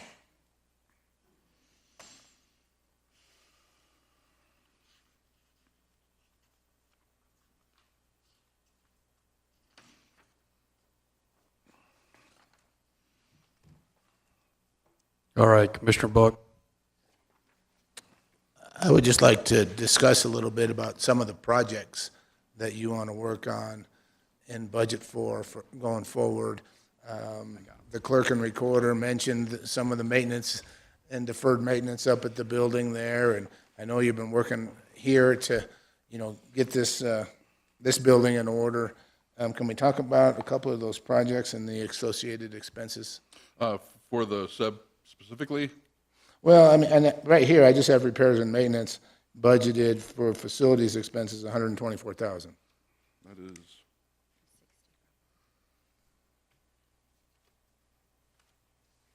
So unless I'm reading this wrong and looking at the wrong thing, Can you tell me what the department number is that you're looking at? department number 60. Okay. But we have a summary sheet, and then the following sheet gives specifically Department 064 on the SEB. So I'm assuming the department page in front that has 60, 61, 64 in the DHS building is a compilation of those four, and then it's broken out into the SEB 064 on the following page. Correct. So sorry, can you repeat your question? I just wanted to hear about some of the expenses and improvements that you wanted to do. I'm actually excited about it, so I want to see some of the before and after. I hope he takes pictures. So The photographs would be a good idea. I think that would help a lot, especially for questions from the public. as far as the SEB is concerned, I'm asking for $275,000 for improvements and a remodel. That's full paint, new carpet. Their countertops need replaced and upgraded. It is an older building. It needs a lot of work. What about the bathrooms, and then what about, because they're pretty, Full remodel on the bathrooms. okay. Yep. And, It's a complete remodel. of the Okay. Interior. yeah. And then, as far as the leaking goes, I don't know if that involves the roof or what, but we've got to get that figured out before we have mold issues. Last night, I finally found the culprit. Okay. Rhonda was able to get it on video on the outside of how it's pooling, Okay, and I believe I have a fix for that. okay, That won't require too much money. all right. And then when you see them doing a full remodel, they've got a break area back there, right? Yes, sir. Yeah, in So the are we basement. going to address that as well? Yes, sir. Okay, Yep. It's also full lighting throughout. It's right now when you walk in, I call it soap opera lighting. It's pretty dark in there. yeah, it could be considered a safety issue sometimes with, if you're 100%. looking at risk management. Yes, sir. And not only that, when people are at the counter, it's so dark in there they can't. It's hard to read papers. So Yeah, thank you. absolutely. Commissioner Schroeder, you have Yeah, anything? you mentioned those were allocated out of the capital expense Yes, sir. line. Yeah, we have the number on that one, The 275 for the sub-building? 275. Yes. No, I mean, the department number. So depending on what you commissioners decide we will do for any capital projects, what we have done in the past is we have made a transfer from the general fund to the capital improvement fund, which is Fund 75, so that we can do these projects and track them there for auditing purposes as well. So it will come down to the projects that you all decide will do, that will be the final number that the general fund transfers to the capital improvement fund. And so is that number reflected here? It's the capital is not in here because we have not determined what projects you guys are wanting to complete. Okay, so the 275 is still an ask. Correct.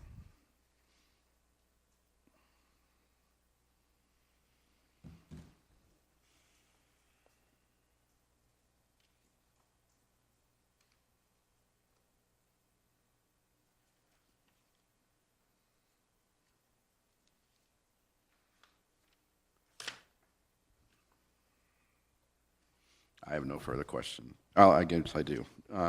Okay.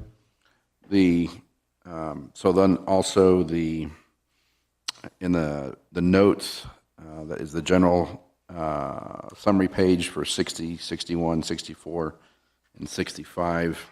It says overall budget increase due to inflation, capital projects of covered parking. Could you explain that and what kind of expense you're looking at on that, if that's budgeted yet or is just a proposal?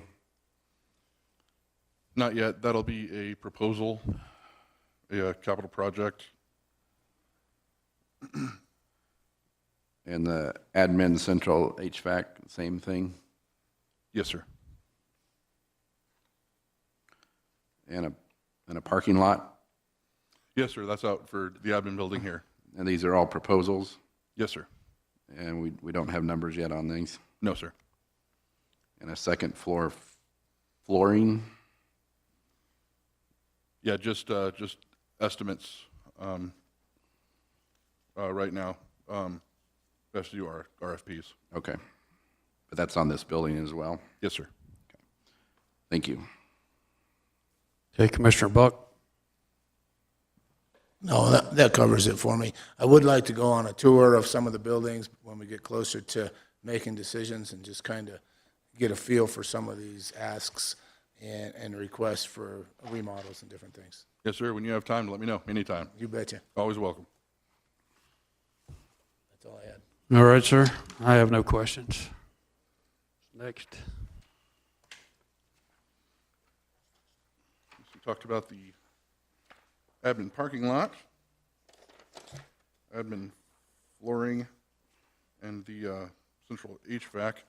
Let's move on to the Justice Center and the jail.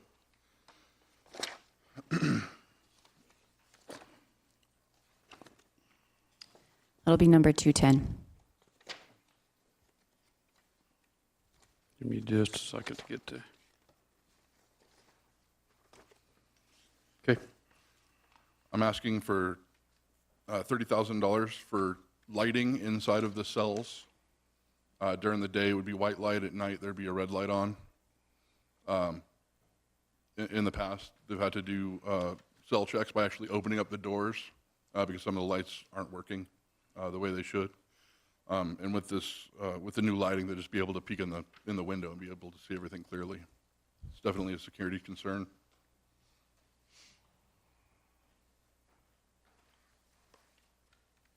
Does that involve rewiring or just replacing existing lights? Hopefully, just existing fixtures should solve that issue. Okay. All right, is there any kind of code or regulations on that we need to follow? Just curious for my benefit. We just need to use a licensed electrician and fixtures that are certified to be used in a jail. Okay. That's honestly why it's so expensive. Right. Where are we at on the doors, the locking mechanisms on the doors? That has been approved and scheduled, and they're scheduling a date to come out and do that already. That's going to be soon. Yes, sir. Right, okay. And that won't affect next year's budget. That's going to come out. Yes, sir. It was, Okay. yeah, Okay. a security concern. And then I'm asking for $93,000 to paint the entire jail.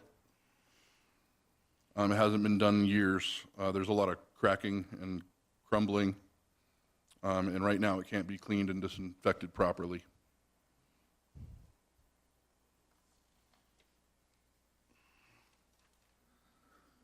Would you say that that's a health concern? 100%, yes, sir. And that would cover the booking area and all of the cells and pods. Any idea when the last time it was painted? I asked Stan, he's worked here 24 years, and he can't remember the last time it was painted. I was about to say, it looks like it was the original. Yes, sir. Okay.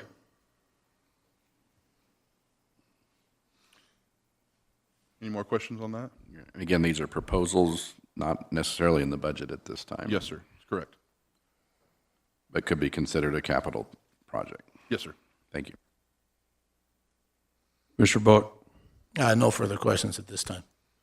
The comment here that there's also a sheriff's office remodel, is that in anticipation of OEM moving, that there would be some remodel work that need to be done?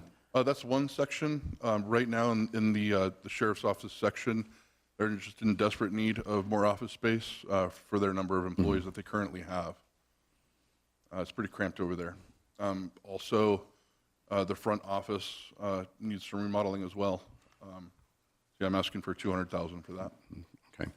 Yeah, I agree, they're out of space over there.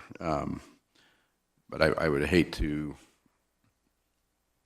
start a project and then there'd be more space available, then we end up spending money that we didn't need to begin with. Absolutely, yes, sir. So we need to kind of coordinate between everybody that's involved with that possible OEM move before we go too far on that remodel. I agree completely. That's all I have. Commissioner Buck? Okay. And that's it for the jail and sheriff's office. Next is covered parking. Again, to get a solid number, I need an RFP, but it's estimated to be $281,000 per structure. It's a red iron building. Each one has 30 parking spaces in it, and lighting. Total square footage,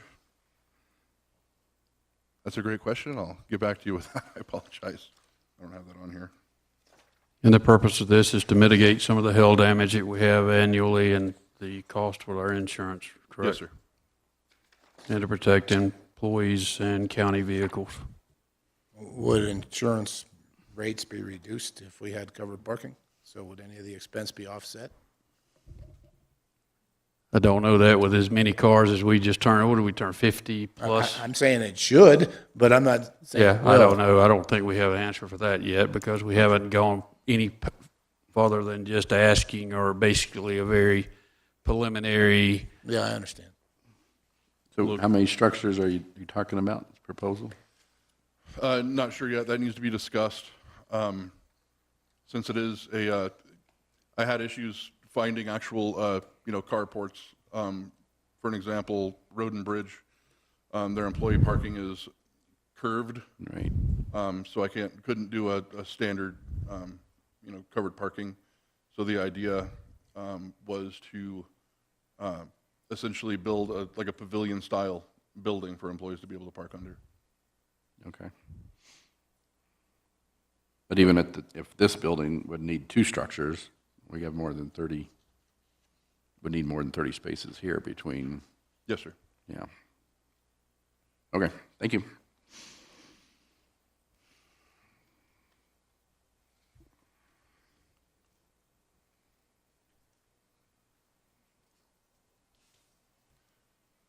And then in possible anticipation of OEM being moved, I was asked to come up with some numbers to add on to the current HHS building.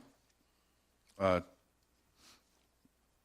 the north side, we would expand onto that right now. OEM's current footprint is 1,575 square feet. Adding a 65 by 65 foot modular building onto HHS would expand that to 4,225 square feet. HHS also needs more office space as well. I think just a couple offices, not too much, but that would expand it quite a bit.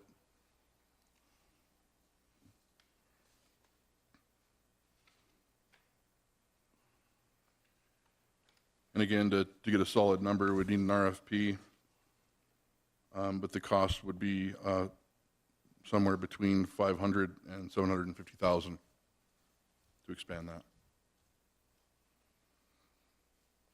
And that's the 4,200 square feet roughly? Yes, sir. Has that been determined that's the size we need? Because it sounds like a big leap from 1,500 to 4,200. Well, as he stated, it would also accomplish the task of mitigating the issues with office space for the other departments that are already there.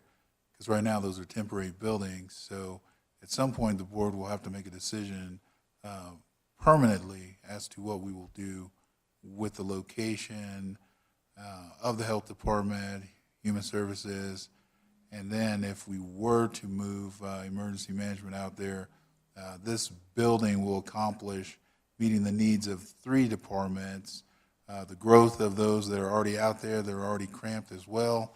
I would certainly invite you to walk through that facility when you have a chance and take a look and get eyes on, and then you would see exactly what this proposal will accomplish.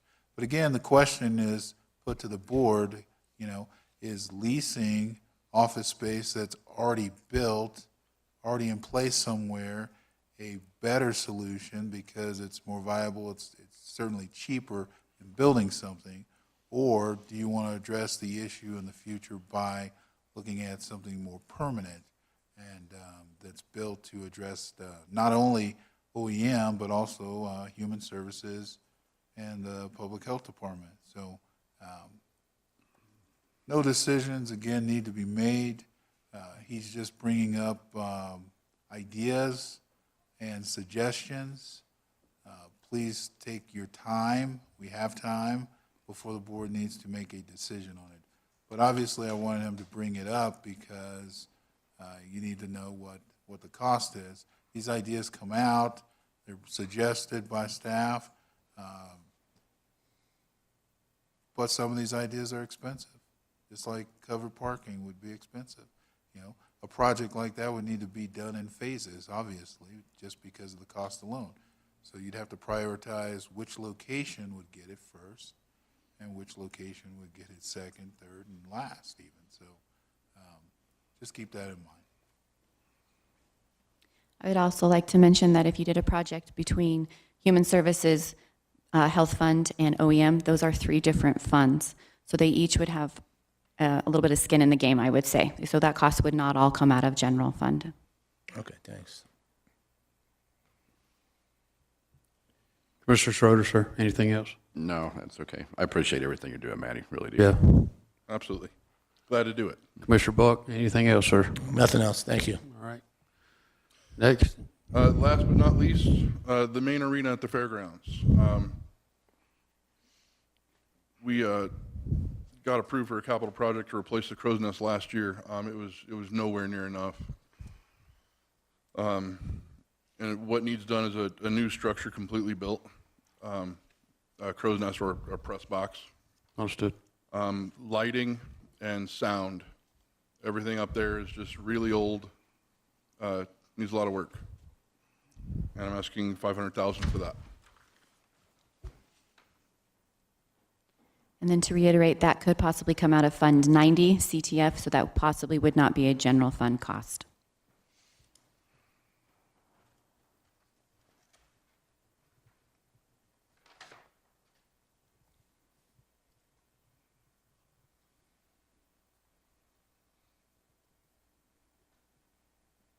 When you're available, I can take you on a tour of the crow's nest we currently have in place. This doesn't feel very safe.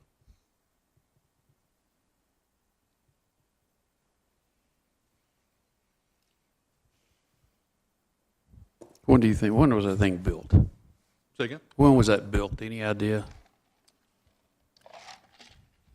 I'm not sure, to be completely honest with you. I can find out for you. I'm just curious. You don't have to dig for that. You got enough information to look for. It's at least 20 years old, I would think. Yes, sir. Absolutely. Okay. Any more questions on that? Do you have any, have you gone so far as to getting kind of designs or? Yes, sir. I have a bunch I have in mind. I can show you what I'm thinking about. Okay. I think you'd share it with the 3 of us. Absolutely.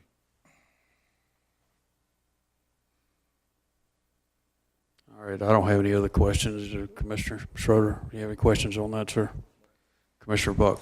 Not on that, but, excuse me, not on that, but the jail to repaint the inside, what was the estimate on that? 93,000. $93,000. That's all I had. Thank you. Commissioner? Other than that, that's it. Wasn't so bad, now was it? Appreciate you taking it easy on me. All right. Thank you. We are ahead of schedule. That is currently all we had scheduled for this morning. So it's up to you all if you'd like to recess now until 1 o'clock when we begin back with our county pool fleet. Say we recess, Commissioners. You have an objection to recessing till 1 o'clock? Sir? Let's do it. Thank you. All right, we're now officially.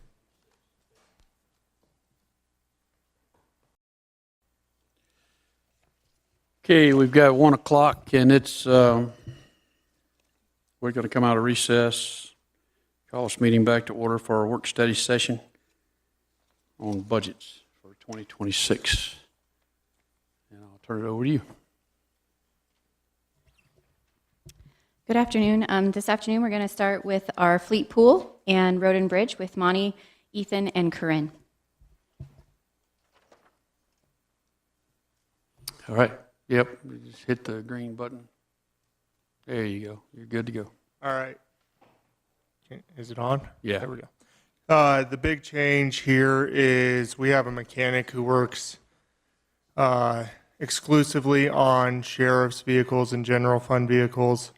So the increase in expenses here is moving that mechanic from Fund 20020 to the general fund under pool vehicles.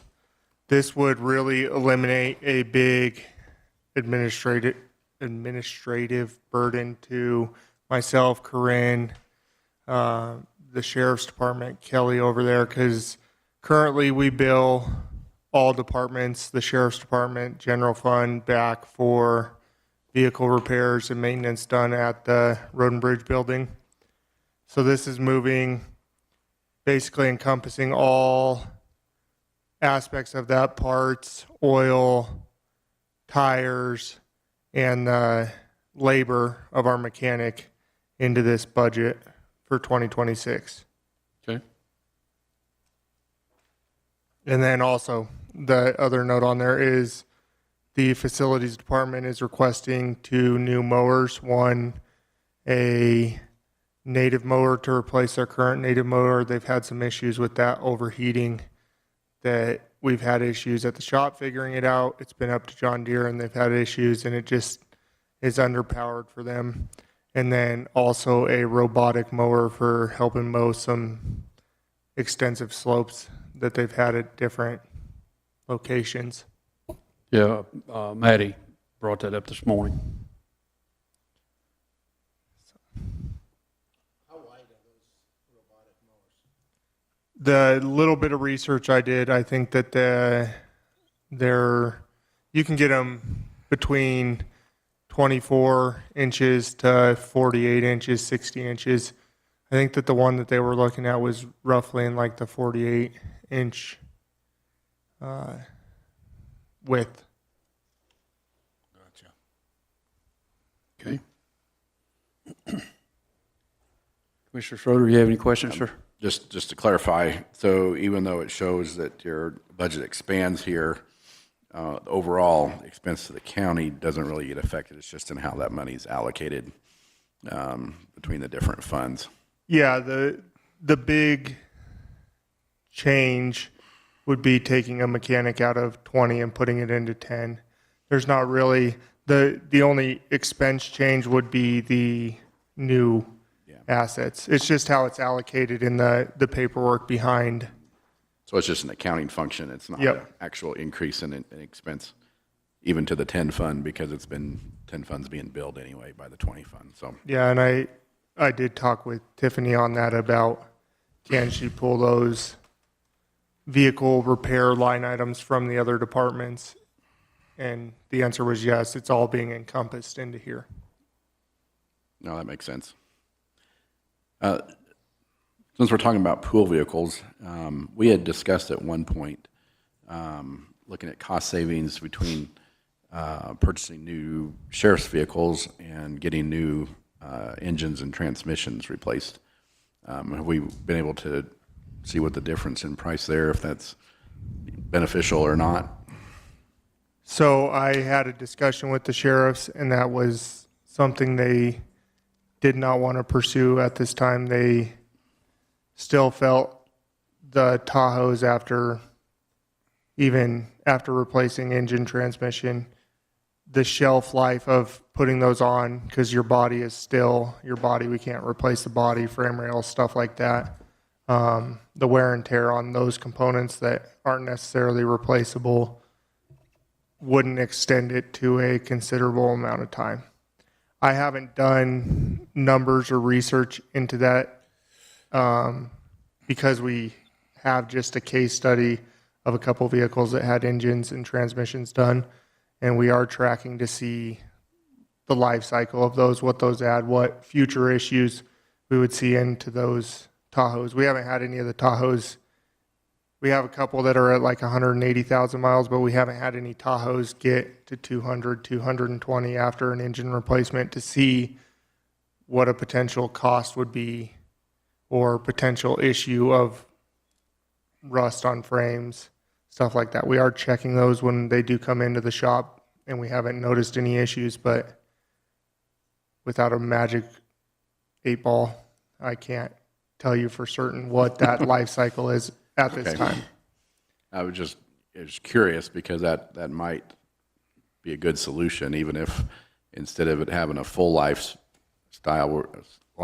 with the new engine and transmission, if we had another 50% lifespan on a vehicle may make sense. So I would like to continue to look at those options and see where we are as those vehicles age. Yeah, and just so y'all are aware, I have joined a specific law enforcement, some study groups through my fleet management organization, and they just started today, so it's interesting to see what other departments are doing, because everybody is dealing with, the big discussion was high procurement costs and lead times. Everybody across the nation's dealing with that, so it sounds like there's some other options out there. I don't think some of them are fit for us, such as there's some electric vehicle police packages that are coming from the factory like that. I don't think that's a viable solution for our county, especially when you're talking about range of those. May not even get you across the county if you have to go from one corner to the other Wouldn't corner. last a shift, Yeah. especially in cold weather. So I am looking into troubleshooting this issue, because it is an issue. So I hope in the near future that I have better answers for you in terms of what it does to those vehicles by replacing engines and transmissions and such. Any other questions, sir? Yeah, we had, a year or two ago, we had a van or a 15-passenger van or something that was in the budget, and we weren't able to procure. It was in the budget. I understand those funds were allocated elsewhere. Do we have a replacement for that vehicle? So that was a road and bridge vehicle that wasn't used by road and bridge. It was mainly used by 4-H. The big use of that van was for taking kids to camp. We sat down and decided that it doesn't really make sense to spend that kind of money on a van that might get 2,000 miles on it a year. We have other options, Tahoes, the Suburban, stuff like that. If we need to, we can either send them in 2 vehicles, or we have the Outback Express bus as well that we can send them in. So it's a once, maybe twice a year thing. If they have more kids than the Suburban could handle. So we decided to save some money there and not replace that at this time. Okay.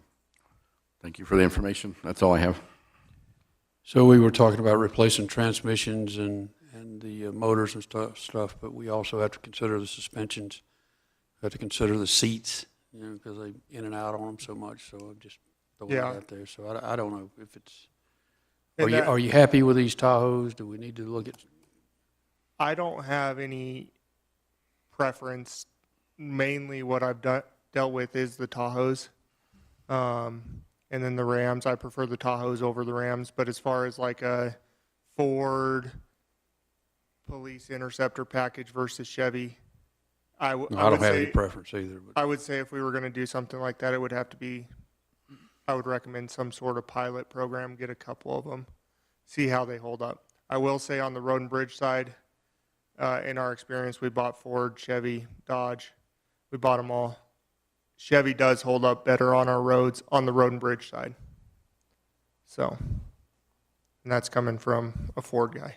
So, you really don't have any complaints about the Tahoes other than just high mileage. I mean, it's just yeah, high mileage and wear and tear on these roads. yeah, transmissions have been an issue, but I mean, anytime that you go from 0 to 100 in a pursuit or have to brake, I mean, they're It's not, tough, yeah. they're built the best they can be for their duty Right. life, but it's not going to be 100%. No, I get it. So, Okay. I don't have any other question. Commissioner Buck? Yeah, it sounds like, I was going to ask about the brand, if, we experimented with some other different brands besides Tahoes because they're so expensive, and it sounds like you have experience with some of the other brands, and it sounds like we're kind of settled on the Tahoes and the Chevy brand. yeah, So just from what you kind of mentioned, So- I got that impression. the big thing is on like the pickups. I would say Chevy is the go-to. I don't know about patrol vehicles. The main thing they've had in my time here, the previous time I was here and now, is Chargers, which obviously I think everybody understands that those aren't built for Elbert County. The pickups, they're built for Elbert County, but I don't really necessarily agree that they're built for police vehicles, patrol vehicles. The Tahoes are good. We haven't had major issues with them. They are expensive. I can't tell you 100% that a Ford Explorer or whatever their package is wouldn't be beneficial for the county. Well, they 'Cause we also have haven't police tried that. package too, so, and that gives you a stronger, Yeah. a stronger suspension and so forth too, so.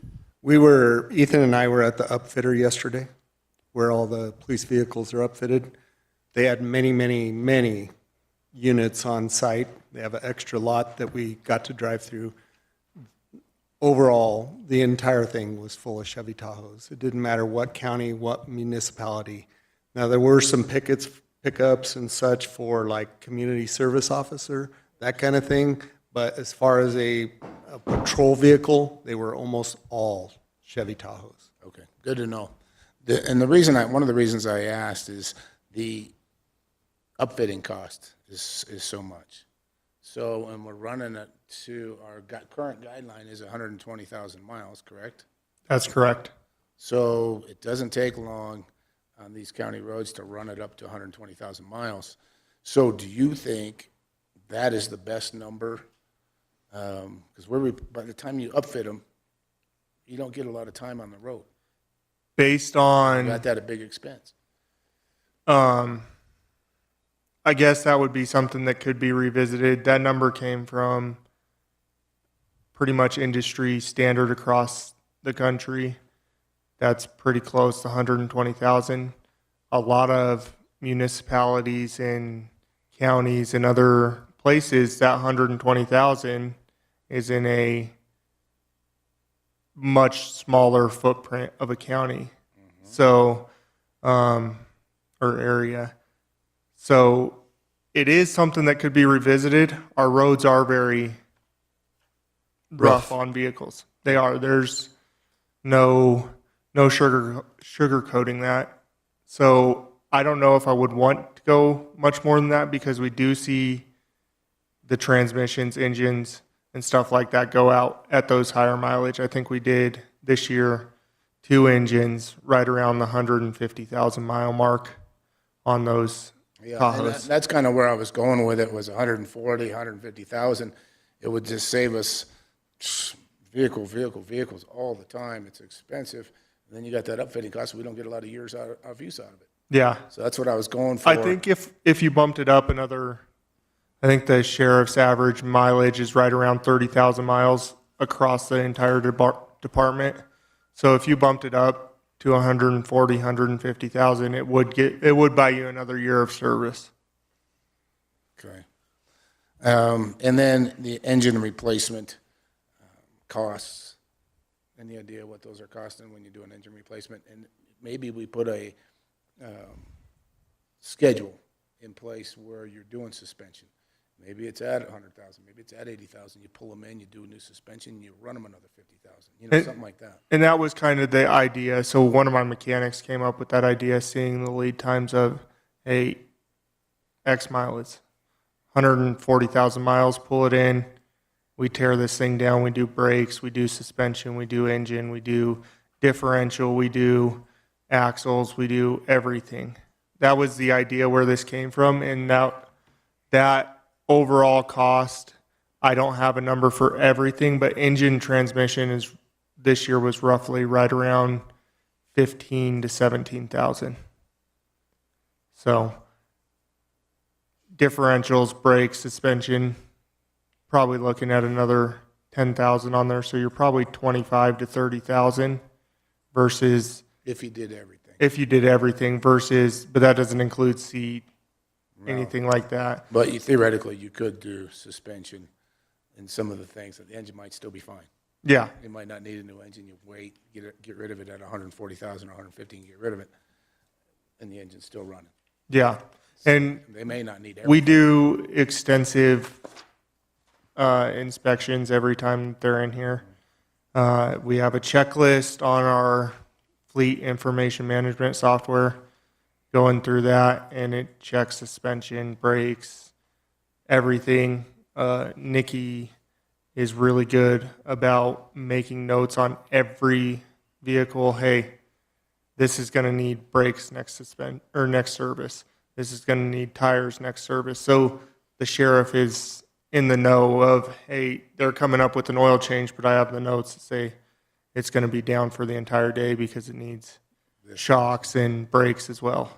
So the process over there is improving every day, and these vehicles we're not putting unsafe vehicles on the road, even if they are the higher mileage. They're getting the inspection and getting the equipment they need to put on them to be safe. I used to work with Nikki Yeah. a long He's- time ago. he's Hey, awesome. so what's the cost of upfitting, running on average? I think the cost was between 23 and 26,000 this year. I think we got two different costs. We got one from the beginning of the year, and then the additional two that were approved was 15 to 2,000 higher over the course of that time. Okay. That's all I had.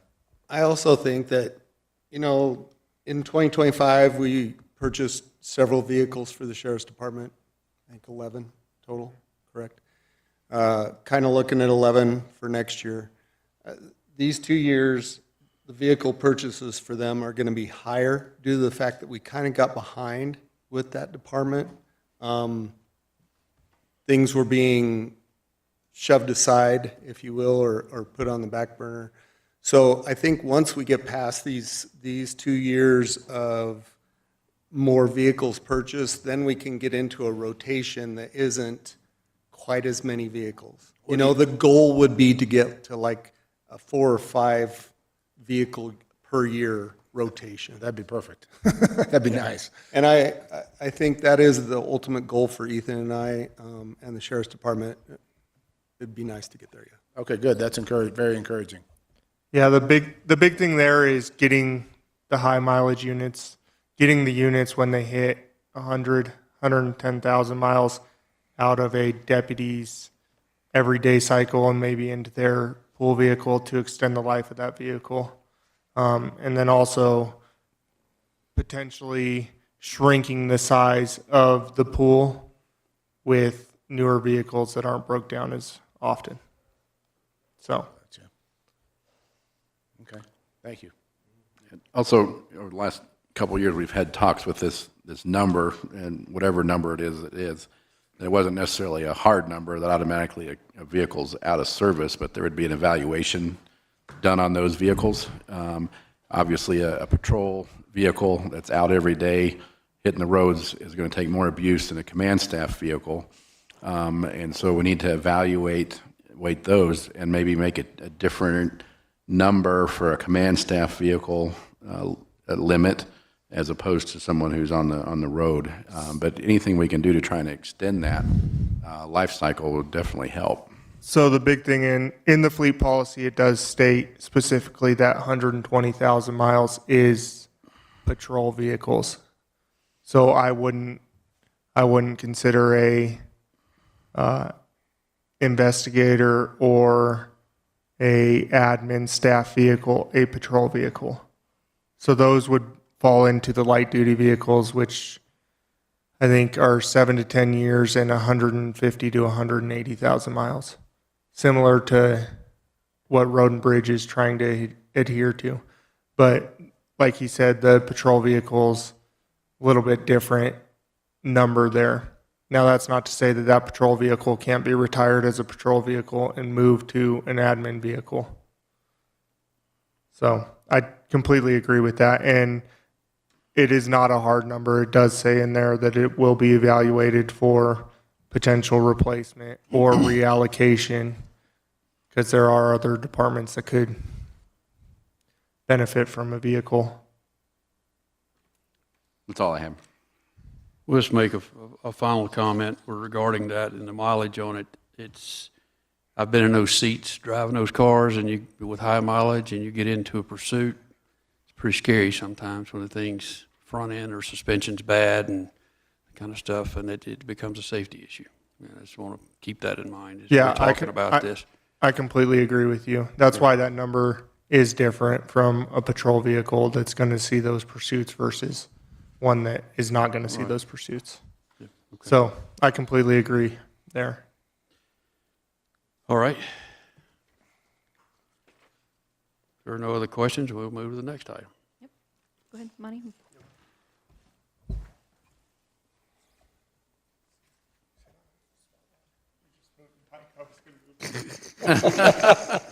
I'm good where I'm at. So, Monty Hankins, Elbert County Public Works Director. I'm here to present Fund 2025 to you guys, and Fund 25 for 2026. Fund 20, that is our basic operating maintenance fund. It's where we pay the guys. It's where, we buy fuel and gas, all the stuff for the shops. It's where we buy gravel, asphalt, just typical road maintenance and shop maintenance comes out of that fund. This year, coming into 2026, is rather difficult because we have left revenue flat, which in the past we've bumped it up a little bit, which always helps. But we left revenue flat. So that fund is a little bit over this year, expenses versus revenue, to the tune of one line in particular that could be a discussion item is weed spraying. In this year, in 2025, we chose to go out to bid and hire a company to come in and spray all the right-of-way of the county for us. They're certified. They use, specialized equipment. They report to the state accurately and professionally. In the past, how Road and Bridge has done it is we'll utilize grader operators, pulling spray trailers behind a pickup, and spot spray. We see a weed, we'll spray it. Drive another couple hundred feet, see a weed, we'll spray it. Try to map that out as best we could, and then try to report it to the state. It's been tasking, and it truly isn't, in the past, probably getting reported real accurately. The state never penalized us. They never said anything, so we always just kind of assume, okay, we're okay with them. No one in Road and Bridges has the certification of professional weed sprayers. So we started looking at neighboring counties, how they did it, and this is how they did it. They would contract it out and have it done that way. It worked it worked pretty decent this year. It took that, the expense of it, took it right to that number in the budget for this year, right at 300,000. That is a line that we could go backwards on, and we could eliminate that expense and go back to doing it in-house, just to balance out the 2026 budget for Fund 20. If you guys so choose or thought that might be a viable option. Some of the other stuff in Fund 20 that we could eliminate or cut back on, we can. I don't really want to. Expenses throughout everything have increased exponentially due to the economy. Just for instance, asphalt. Just for patching our roads, asphalt. The main supplier we use is Kiewit. In 2021, we were paying $48 a ton for asphalt. This year, we were paying $70 a ton. Mark Marietta, who we use periodically. In 2019, we were paying $17.50 a ton for asphalt. Now, this year, we purchased some from them, $75.50 a ton. And that's just one example. I mean, it goes on and on.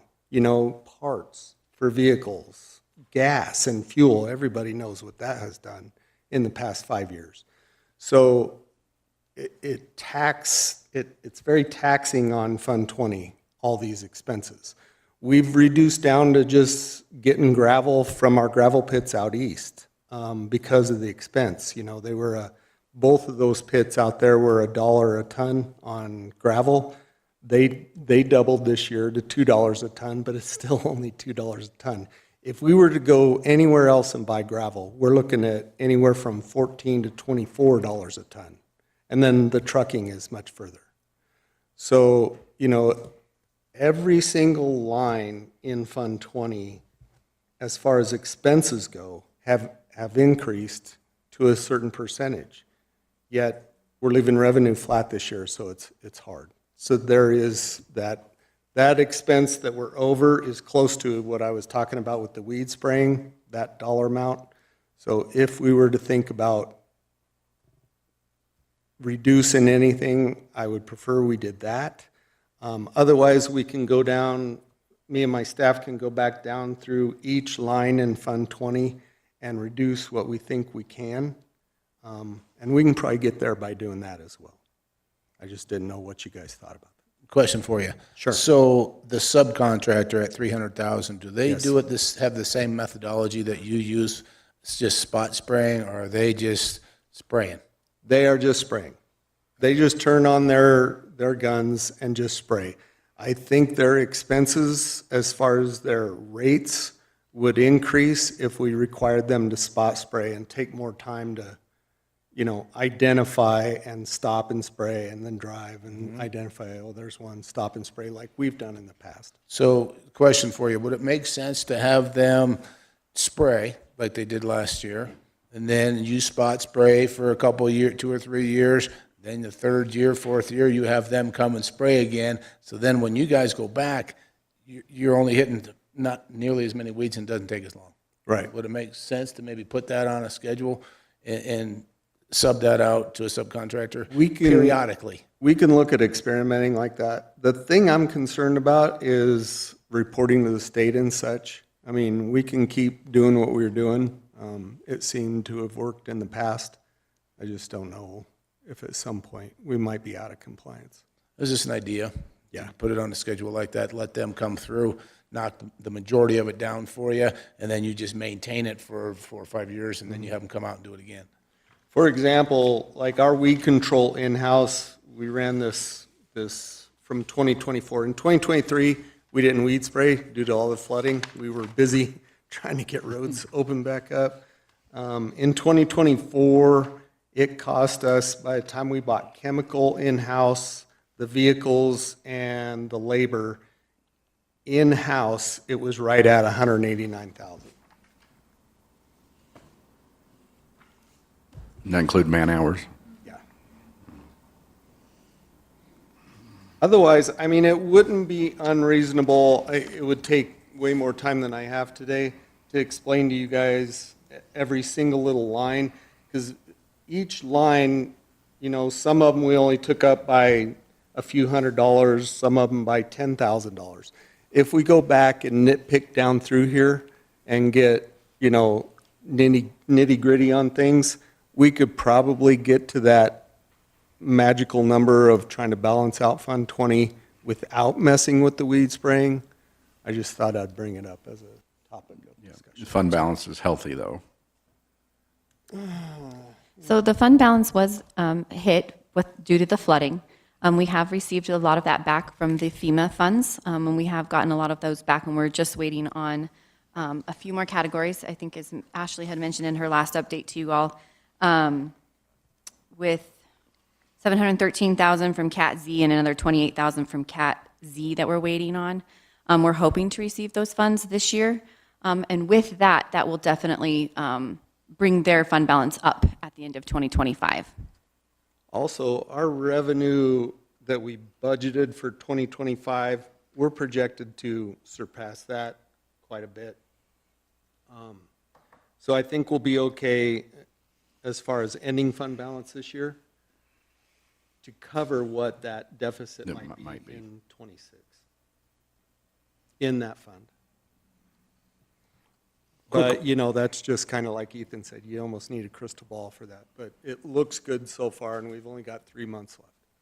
Since we're talking about weed spraying, what are your thoughts on mag chloride, if we're still going to be using that going forward on the roads? And what's the cost associated with that? So mag is very beneficial in the fact that we spent a whole lot of money in buying these combo trucks that have salt sand, and then they have mag chloride saddle tanks next to them. And as the guys put down salt sand, it injects the mag chloride into the salt sand, which makes it adhere to the road better and also makes it work better. So we don't use quite as much salt sand as we would if we weren't using mag. The only time we ever spray straight mag on the roads for de-icing is in the spring and fall. Because once you get down to those temperatures in December, January, February, they're too cold for mag chloride. You get below 0, it's really too cold for mag. Even below 10 degrees above 0. What's the cost associated with using mag chloride for a season? You know, I don't know, I'd have to run that report. Well, here, yeah, let me look at this line. I forgot I have this right here.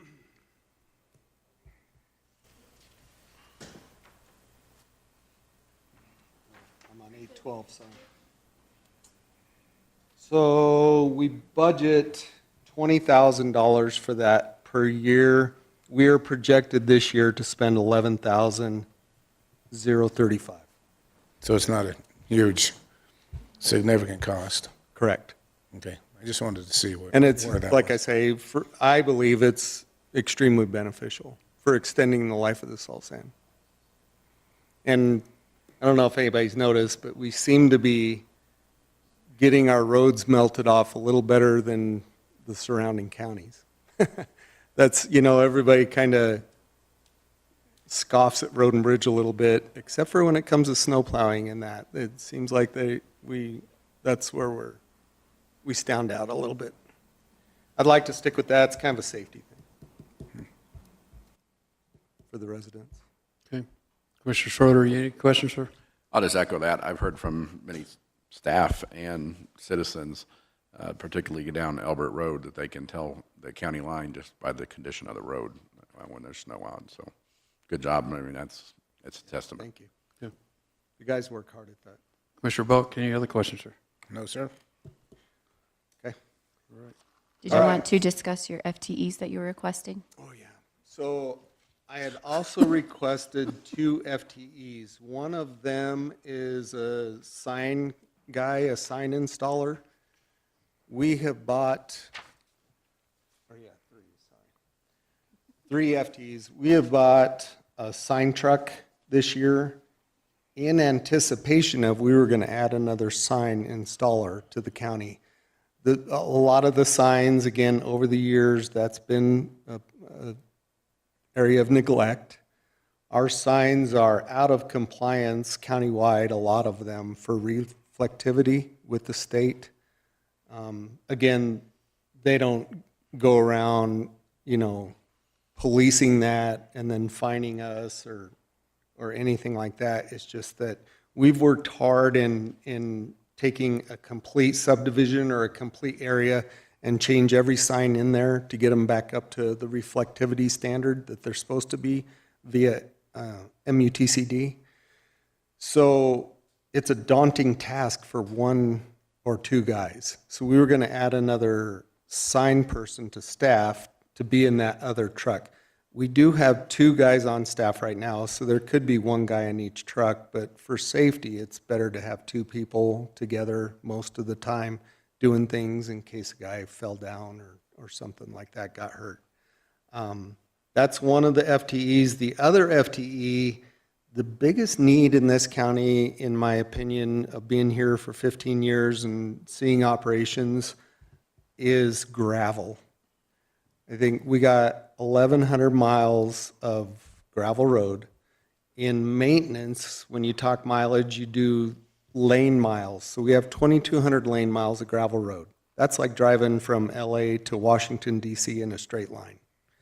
So trying to get gravel down in this county is a daunting task also. Part of what we've realized over the years in the gravel pits that we have out east is that if we add a little bit of crushed recycled asphalt to the gravel, we get more gravel for bang for our buck. That also is a physics phenomenon in the fact that it lays down really well. The subbase of that product turns almost into like a paved road, but you still have a pliable topping. It's a really, really good gravel for. It ends up being, by the time you add the recycle to it, you're right at about $6.50 a ton, and you get a phenomenal gravel. I mean, I don't know if people have noticed, but if you're driving on wet roads or muddy roads, you'll be going a little squirrely, and then you hit the recycled gravel mix, and it's like driving on an asphalt road. It's amazing. So I'd like to keep with that program as well. We spend a lot of time taking an employee out of a road grader or off the asphalt crew or out of a truck to mix that gravel. So the thought process in adding another FTE was solely a loader operator that would mix gravel all the time. Now, just this week, that's transitioned into that guy might be just kind of the pit guy. He'd be mixing gravel, running the loader, loading the trucks. Yeah, that's the other thing. The truck drivers, they'll load themselves, which takes time. If a guy was in the loader full-time, the trucks would be in and out of the pit much quicker by, that guy loading them. Our dozer operator, he's close to retirement age. We might be losing him coming up. We don't really have another experienced dozer operator in the county, so this guy could also be like a two-part, in the dozer and in the loader at the pit all day, every day. So that was the thought process there. The third FTE that we would need is in moving the mechanic from Fund 20 to Fund 10 to work on the Sheriff's Department stuff, we would add another mechanic to the shop. That isn't a mechanic position. It's a admin / parts person. So one big thing that I think that this would benefit in is one point of contact for all the other departments, dropping off vehicles for repair, picking up pool vehicles, whatever it may be. You go to this one point of contact, and they are right there in our parts room. That door's always unlocked. You don't need a badge to get into it. Open it up. Hey, I'm here to pick up pool vehicle. I'm here to drop this off. They can get all what's going on with the vehicle from the operator, from the driver. So it's really a jack of all trades kind of person back there. And then also one big thing we struggle with every year, and I got to pull my mechanics off, is inventory. To count inventory, they would be able to do cycle counts and keep a better control over the inventory in the parts room. So it's an admin type person that would be parts, a fleet service writer, just kind of a point of contact for if anybody's dropping off a vehicle, picking up a vehicle. Yeah, my bad. I forgot about that. That is what we discussed. Something we would like to get to in Road and Bridge that's kind of a challenge every year come October, November, December is inventory for the audit. Every year we struggle to get the counts or who's going to do the counts this year, alpha staff and that kind of thing. That would really help because one of the biggest things for the audit within inventory is all the shop stuff. So if we did have this service writer admin person in the shop, keeping track of parts, doing counts, we do track parts. Corinna's doing a much better job of tracking parts and inventory in our software Public Works program.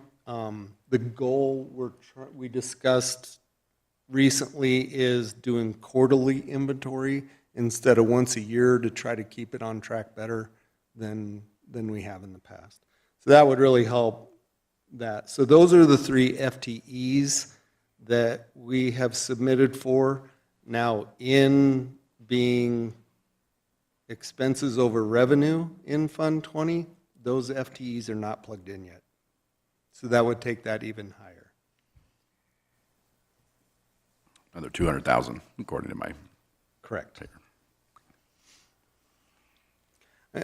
At some point, it would be nice if, I don't know if this is the appropriate platform for this, but it would be nice to look at a mill increase for Road and Bridge. I know probably people in the past have discussed that. I don't know if that would be a topic of discussion. It would be put out to vote, obviously, but something to consider or think about in the future. I mean, things just keep going up and up and up. So there's got to be a breaking point. Question for you. Back to the sign staff. Once those signs countywide are brought into compliance, would there still be a need for as much staffing for signs? Is that a project, or is that something that you envision you need that additional help ongoing? We're probably looking at, and we've barely made a dent in what we've been doing recently because no one has taken this on in the past. I bet you this is probably a 10-year program to get everything in the county up to compliance. And then, then you have to start over at some point. Plus, not to mention, there's always signs to replace. People hit them, our guys hit them. If a stop sign goes down by law, you have 24 hours to get it back up. So those guys are kind of on call almost all the time. So having that extra staff is nice. The goal would be, hopefully we have a guy on this end of the county that is on call all the time for stop sign type stuff. The new FTE, hopefully we could look at hiring someone down towards the Simla area, down in that area, and have that other truck parked down there. That way the on-call scenario can be, if it's on the eastern side, it's this guy. If it's on the west side, it's this guy. So yeah, I don't know. That'd have to be reevaluated after we get all, and like I say, we've only pretty much barely accomplished the northwest corner, Skyrim and some of those subdivisions. So we got a lot of signs to go. And how many people you have right now working on signs? We have one. Okay. And this would just be adding one additional person to help? We have one, but we have a vacancy. We just lost a person on the sign. So there's typically 2, but then this one would be a 3rd. Okay. Okay. Any other questions, Commissioner Buck? No, sir. Commissioner Schroeder, any other questions, sir? No. All right. Okay, Fund 25, that's our capital improvement fund. That's the 1% sales and use tax within the county. So this is the fund that we typically run bigger projects out of, such as repavement jobs. What's going on 166 right now comes out of this fund, things of that nature. Changing out bridges in the upcoming future would come from this fund. I've kind of given you guys a bullet pointed out sheet of what we're thinking about for next year. Dallas, do you have that? This one right here. Yeah, somewhere. So everything else on here, other than the very first two bullet points, we have plugged into the 2025 budget. That budget is in good shape. It's healthy. Our expenses do not exceed our revenue, even with everything we have plugged in here. Now, in saying that, the typical format and structure for this fund has been, you do a big project one year, you'll take a year off to and do some other littler projects to kind of let the fund build back up, to pull the trigger on another big repave like we're doing on 166. Because asphalt right now is right about around $1.5 million to $2 million a mile. So you have to let this fund build up to pave something. Everybody has probably driven Elbert Road. It's 16 and a half miles long, 17. Do the math there. You're talking $25, $30 million if you pave that thing from one end to the other. So you have to let it accumulate and then pave roads. That's why we paved 166, one half of it one year, the next half of it the next year, because you have to let it build up over time. We're going to do some engineering out of here and some assessments. I would like to update the transportation master plan that was done in 2018. We did an asphalt assessment in 2017. That thing's way out of date. We need to look at doing another one. That would cost around $80,000. I'd like to do that.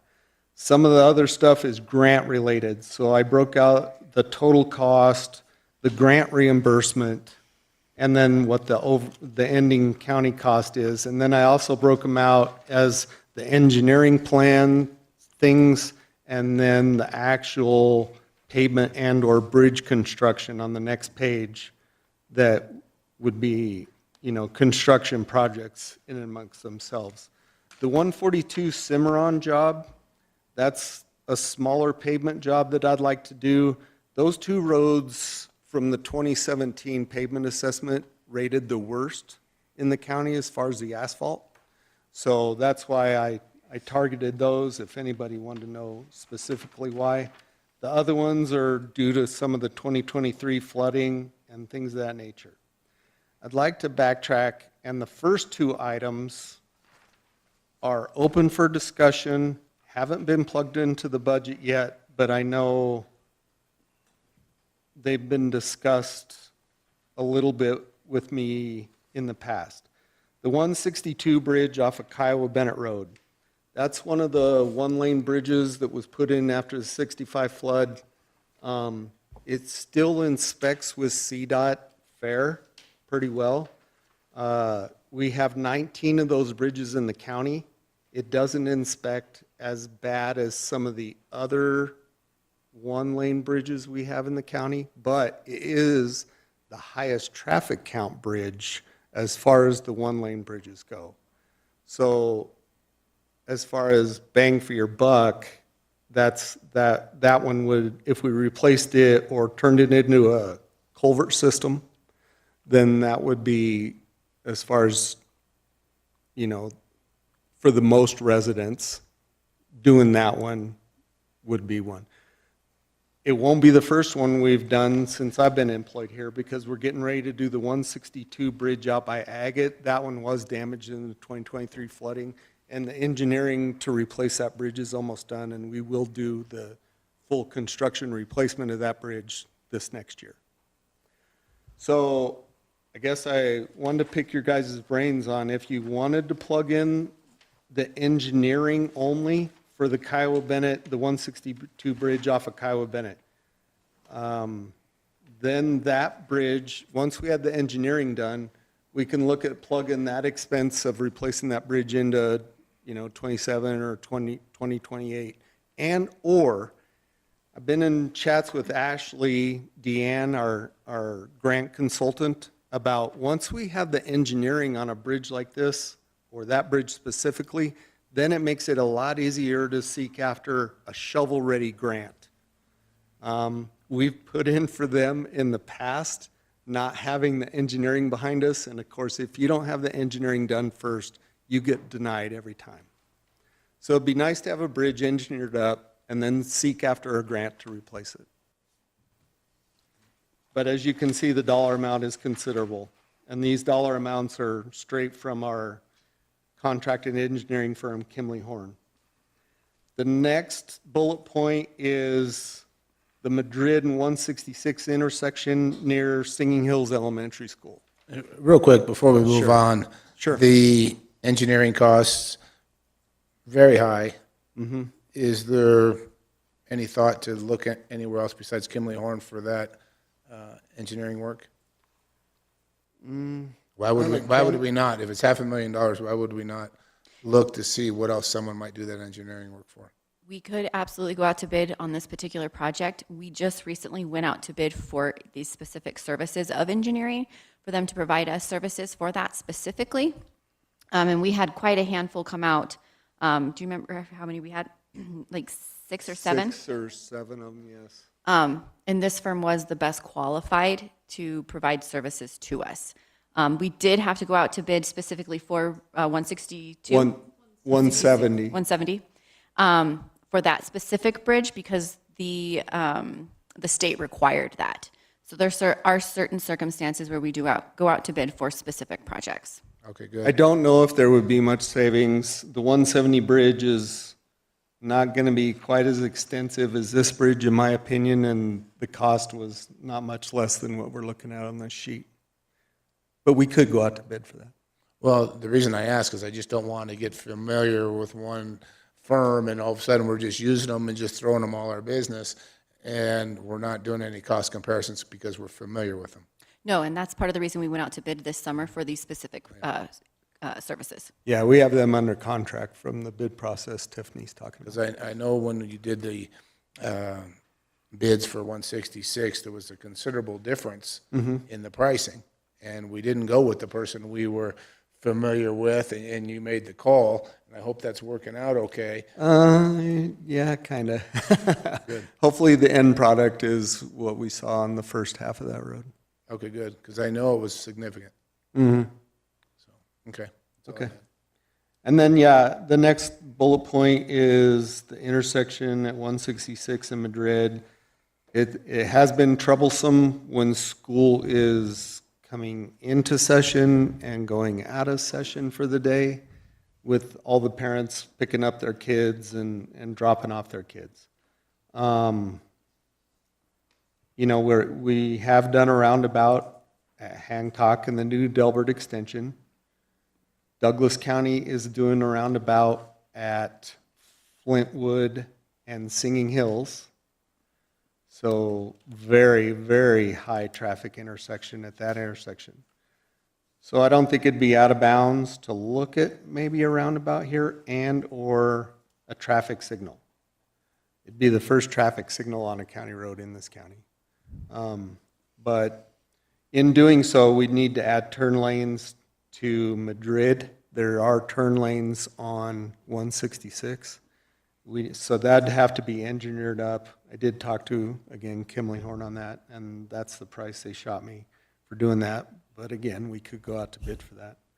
I just didn't know if now is the time for that. I've been in discussions with the fire department.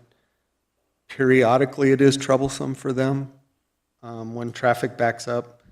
I think we did have a workshop and we had a meeting, if you remember, with the Singing Hills Elementary, the fire department, and all that.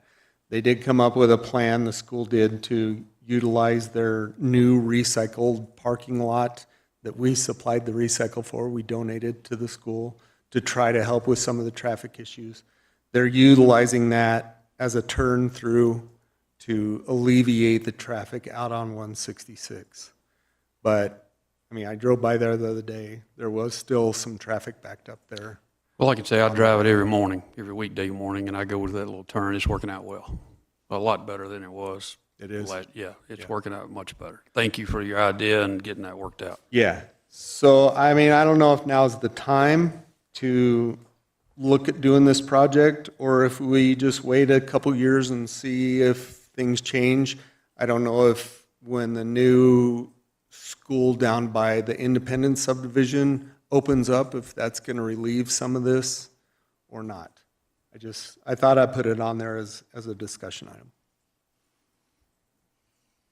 Well, I'm happy to hear that it's working better than it was. With our work session, they were pretty confident what they had was going to work, so I'm pleased with that. And I agree, there probably will be a ceiling at the number of vehicles attending Singing Hills. The pressure will be released a little bit with a new school. So I'd be willing to wait and see what happens with that new school.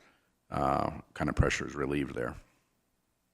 No, I would tend to agree with that myself, because, like I said, I use it every morning. Okay. And it's much better. Traffic's not backed up all the way to the fire department like it was. Okay. How about discussion item number 1, the 162 bridge? I personally would kind of like to move forward with that and then go down the shovel-ready grant option. And we could go out to bid for the engineering to try to see if we can get it to come in under what the price I have on here. Is this the bridge that you and I've had the discussions about there between Kiowa Yes, Bennett sir. Road, and it was so bad? Mm-hmm. Okay.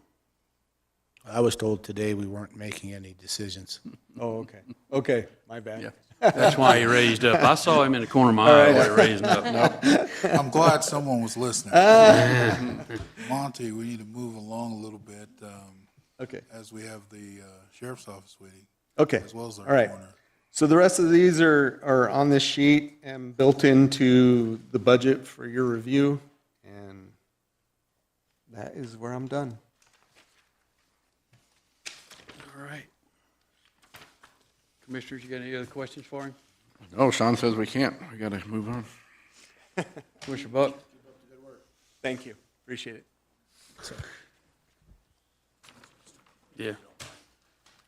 Yeah, we got to take a 5-minute recess for the bathroom break real quick. Call this meeting back to order. It's 2:02 p.m. Tiffany? All right, thank you. I have the sheriff's office. I have sheriff, undersheriff, and Captain Silo.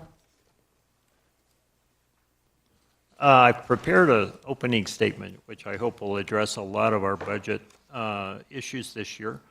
In 2019, Sheriff Norton took office. The previous year, in 2018, we responded to 12,666 calls for service, or 34 calls per day. The next 5 years, we averaged 17,001 calls per year, or 46 calls per day. This year, we are on track to hit 22,000 calls, or 61 calls for service per day. This equates to a 77% increase in calls for service in 6 years. And we have increased deputies of the number of 4.5. One deputy was added in the jail. We put a half-time person in investigations and 3 additional patrol deputies since Sheriff Norton took office. That's a 77% increase in call load with only a 5.7% increase in staffing. As of today, we have our last candidate that fills all of our open positions. If he accepts our offer, we will be full in patrol finally. That's the first time in how long? A long time. Really? We Good job, started, man. I believe, with 7 openings in 2019. Great job. It's tough to get people to even apply. And you said this 77% increase was over a period of what? What was the That's time from frame? 2018 until present. Due to a requested salary increase in 2023, we had 4 positions frozen at that time. This past 10 months, we've had a challenging year as we have endured 2 deputy-involved shootings in which 1 deputy suffered 1 serious but non-life-threatening wound. 2 suspects are dead. 15 rounds were fired at our people in these 2 shootings. We've had 6 deputies on administrative leave due to the shooting investigations for approximately 1 month each, which taxed our already short staffing levels. We would have had more injuries or death had it not been for a protective ballistic shield that took 5 rounds from one of these suspects. In fact, since Sheriff Norton took office, a total of 5 times our staff has been shot at. 10 rounds were fired by suspects in the 3 previous encounters. That's a total of 25 rounds fired at our staff in 6 years. 2 of those other situations became barricades and the suspects gave up to the SWAT team. The SWAT team also assisted Lincoln County in 2024 with a barricaded suspect with shots fired. He gave up right after we arrived. Brought a present. The sheriff doesn't know about this, but this is a bag of spent casings that represent the rounds fired at us. This is a bag of corresponding bullets that was fired at us since the sheriff took office. We faced threats that to our personal safety that no other county departments face. The average law enforcement officer lives to be the age of 57.5, while the average U.S. American lives to be 78.4 years of age. The average person in this country has 4 traumatic events over a 20-year period, such as death of a parent, child, or spouse. The average law enforcement officer has 800 traumatic events. We see humanity at its worst. Hence, stress-induced trauma that kills law enforcement at that average age of 57.5. Law enforcement suicides are at an all-time high. Denver police lost one this past Sunday. We now have a very robust wellness and peer support program that is funded by a grant. I know of 2 members of our staff, both of them are on day shift, and in this last year, when I talk about those 800 traumatic events, they went to a scene of an accident where 3 family members were killed, 2 children and a mother who was beheaded, another in which a victim was cut in 2 in the accident, let alone several suicides and death. This job takes a toll. Violent crime in our county has been reduced since 2018, yet property crimes are on an increase. Due to the size of the county, 1,850 square miles, we will travel approximately 900,000 to 1 million miles this year. Cars are important, cars wear out. I heard Ethan talk about it, and their staff has been great taking care of us. But the year before they took over, we replaced 14 radiators. They shake apart, they're plastic anymore. The roads do more damage to the cars than you might think. So that average of 120,000 miles that they talked about, I got that from El Paso County, who's got rural like we do, Douglas County and Adams County. They don't see the gravel roads like we see them. So just a note on that, if you decide to change that 120,000 mile range there. But based on our 27,000 residents, if we followed a national average, it would equate to 56.7 deputies. The national average for law enforcement agencies is 2.1 per thousand. Right now, we are at 0.88 per thousand. I don't know that that is a good ratio. It doesn't work for every law enforcement agency, but that's what the national average is. We do it with 24 people, not 56 is the national average. That does not include the sheriff, the captain, and I. We all respond to calls. How long's it been since you drove 100 miles an hour? 2 weeks ago. So the captain responds to calls all the time. Investigators drop everything they do if we have a potentially bad call, because we just don't have enough deputies on the road. Our biggest request this year involves people. Having the staff is imperative to handle the increase in the call load and anticipated population growth of the county. That's still kind of a big unknown. I don't think the census is correct. I think it's understated. We face a lot of challenge to cover the needs of the public 24 hours a day. We never close. We need to maintain and add appropriate staffing to be able to safely handle our calls and patrol the county. Imagine what the staffing would be in other departments if they were required to cover 24 hours a day. We realize all county departments need staff. We have 2 people currently absent from detention. One is on light duty temporarily, and another's on workers' comp. They have no wriggle room or extra staff to fill these gaps. In patrol, we routinely and almost daily need to adjust our staffing levels to handle requests for training, to cover sick time, vacation, holiday time off. Last week, we had 3 people off with COVID-like symptoms. Running short staff creates potential safety issues on calls requiring at least 2 deputies for their safety, such as a domestic violence call or a disturbance. Span of control for supervisors is another big concern. When we developed this 2026 budget, we tried to set our people up for safety first and success second. As for the line items in the budget, we have some large expenditures coming. Revenues are increased in patrol slightly due to grants for victim advocates, and we have a service contract with the town of Kiowa. Salaries and benefits have increased due to adding positions in mid-year 2025 to include a records technician to handle the ever-increasing body camera and records request.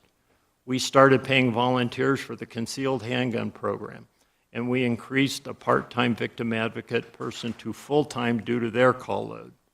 SWAT members and adding equipment for 2 positions that were improved in 2024 for the salaries but not the equipment were also added.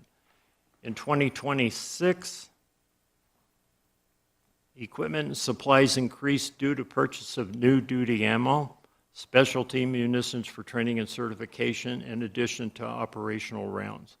Capital went down in patrol. We are asking for some additional ballistic shields in 2026. These shields are a key safety factor for our deputies. Repairs for vehicles have been transferred to fleet. Replacement duty ammos for rifles and pistols is set up for $35,000.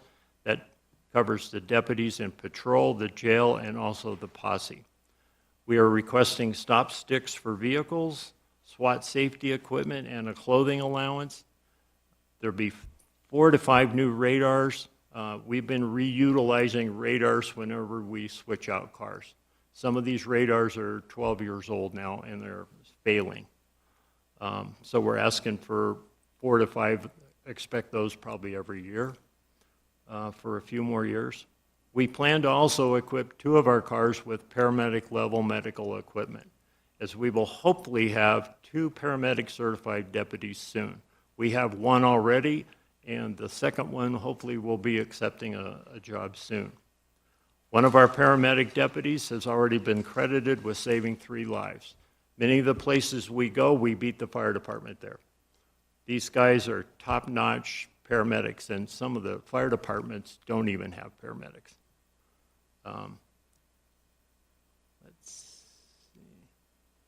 We're also replacing our ticket printers in our cars that are 5 years old and they're starting to fail.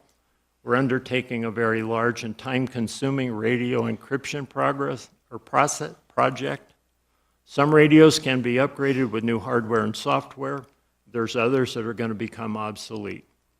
The reason we're doing this is because Douglas County is requiring a new encryption code going from 16-bit to 256-bit encryption.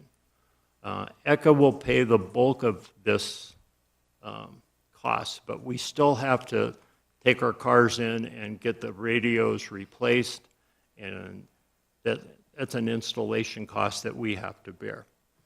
We are also requesting flock cameras again. This tool has been a game changer for us in the past. It gives us a heads up when stolen vehicles and wanted people are coming into the county. It allows us to intercept criminals, and historically we've also found lost and missing persons. There is not one documented case where our data has been compromised or improperly shared with others. We have solved crimes recently using Elizabeth PD's camera. The District Attorney, George Brockler, is a huge fan of this technology and has also offered to come and assist if we need further justification, just so you know. The 212 budget or the detentions budget, we don't see any increase in revenues. We're kind of unsure where the JBBS reimbursement is going to be from the state next year due to the state budget issues.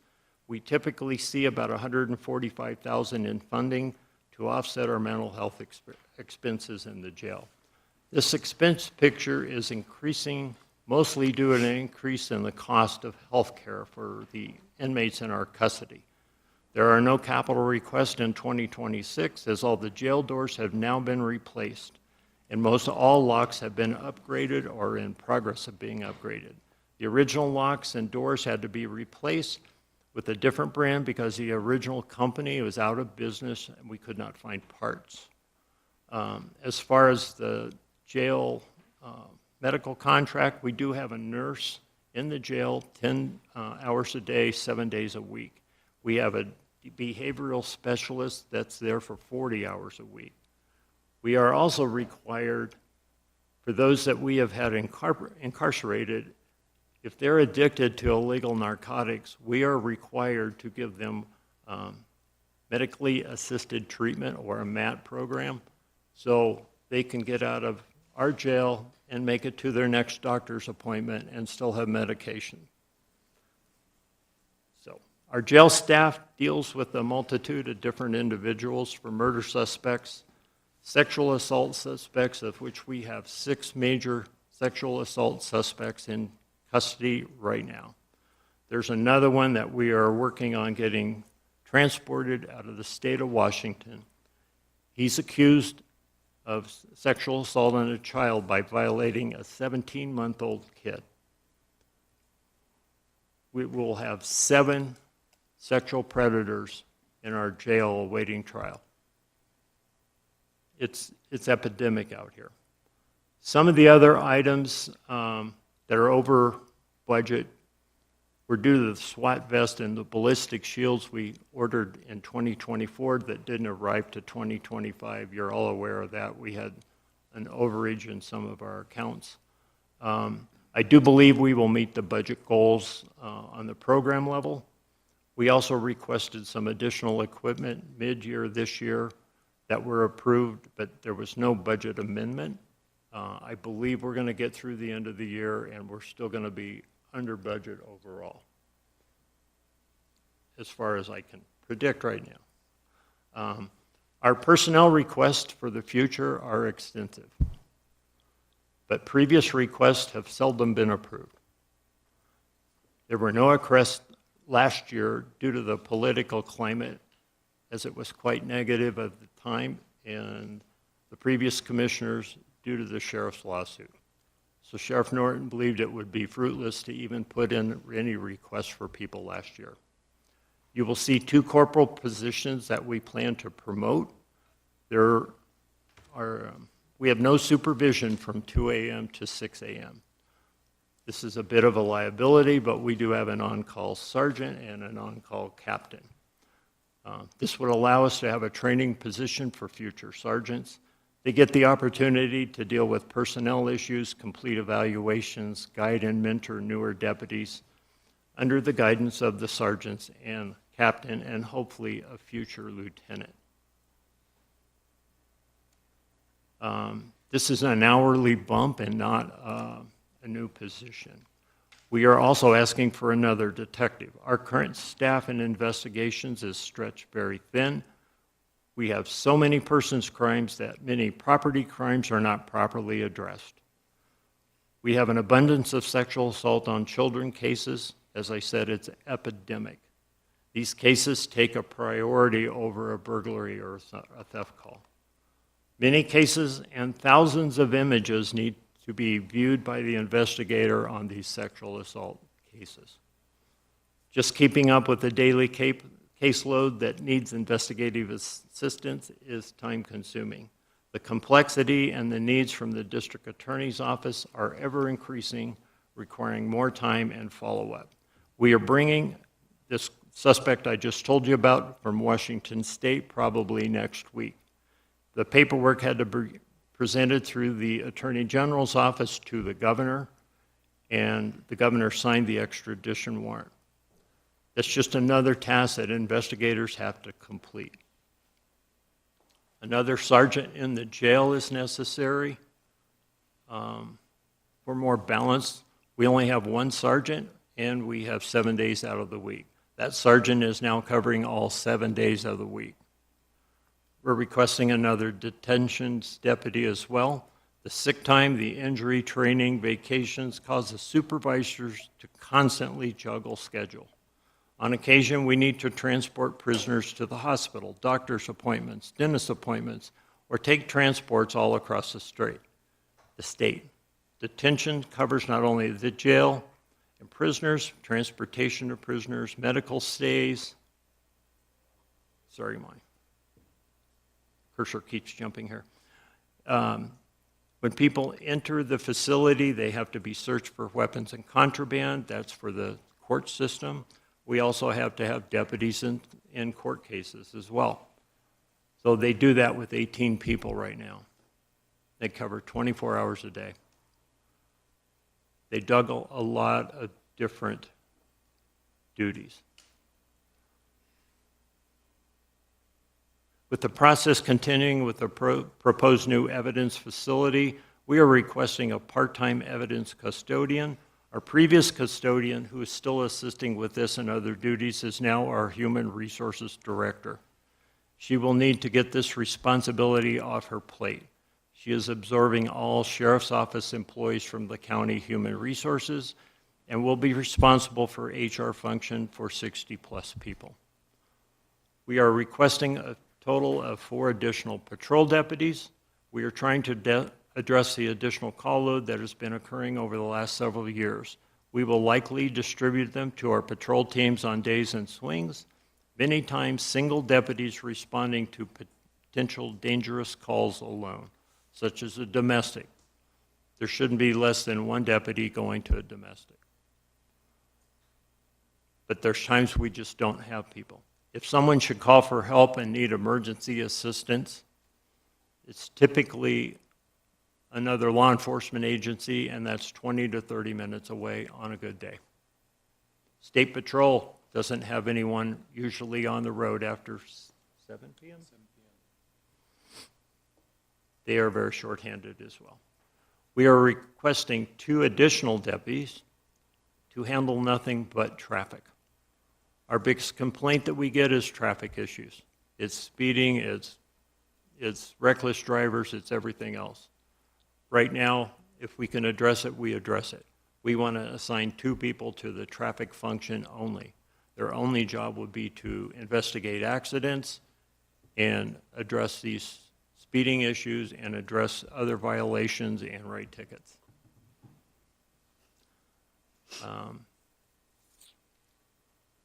The reason for the extensive additional call load that we have might be why our ticket numbers are down. People just don't have time to address that stuff. So we think this would be a positive effort in that way. We're unsure about the shifts right now, but it can be quite flexible. We'll probably put one on either side of the week from 7 a.m. to 5 p.m. But if we find our accidents are occurring later or we want to do DUI saturation, we'll pull them in and do different things with them. But their sole purpose will be traffic safety. Our captain, Patrick, oversees patrol, detentions, investigations, professional standard, fleet, FTO, field training officers, firearms training, SWAT, and the victim advocates. He does 9 evaluations, is on call 24/7, 365. Just dealing with patrol sergeants is a full-time job. We propose adding 2 lieutenants to allow the captain to focus on more administrative functions, commensurate with his title and job function. He's fully engaged and overwhelmed with administrative tasks, duties, and responsibilities. He deals with complaints and internal investigations. And these duties should be handled at a lower level of supervision, something between a sergeant and a captain. One of these positions will deal with patrol and victim advocates and cover the 7-day work week. The second position would be responsible for investigations, patrol standards, or professional standards, evidence, fleet, training, and some administrative functions. He still responds to calls quite often, daily.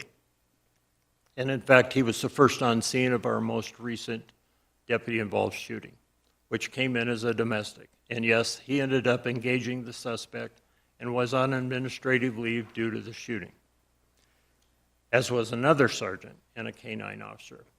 There really is no one under his command that can transfer his duties. We do not have any extra staff to allow for any depth in the agency. Now, probably have some questions. Mr. Schroeder? Now, how long have the service contract with the town of Kiowa been in place? Because I know for a while we had it, and then it went away, and then it came back. This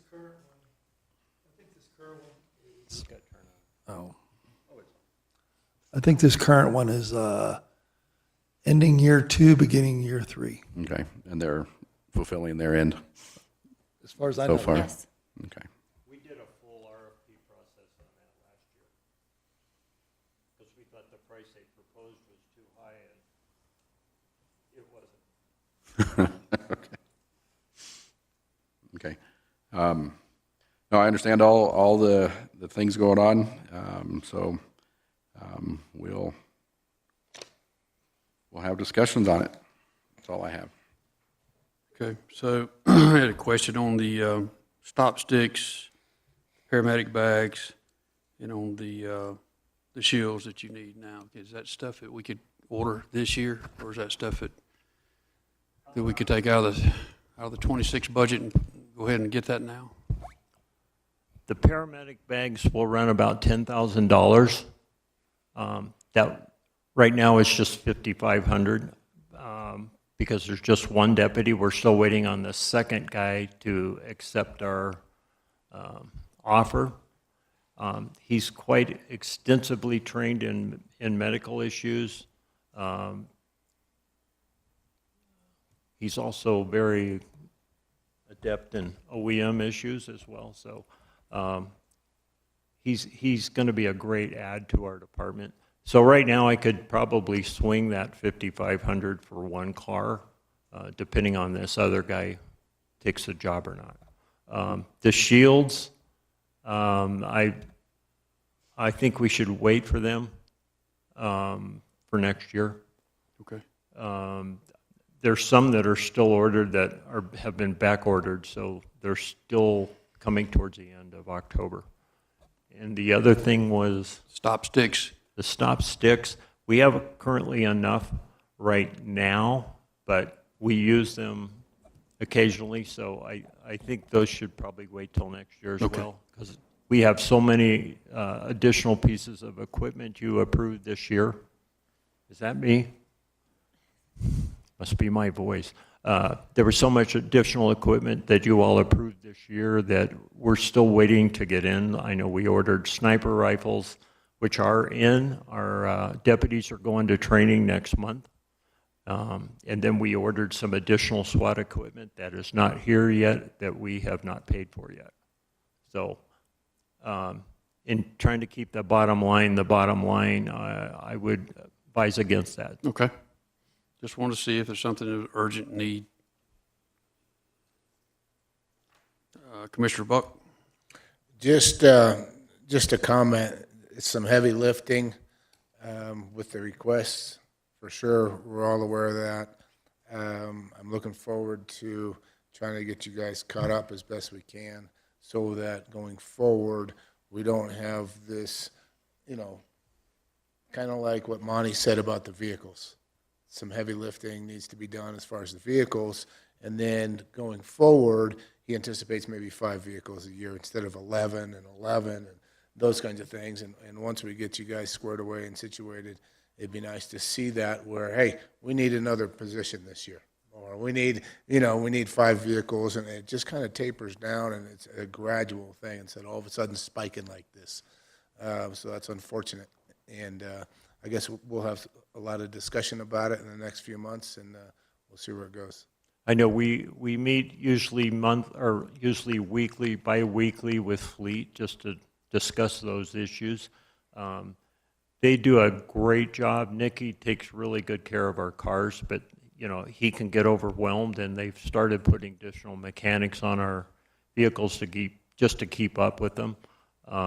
We've had some major failures with transmissions and engines. I think we're at 3 engines and 3 or 4 transmissions this year, but a lot of those cars are pretty high mile cars too. So, yeah, I saw the cars broken down by mileage.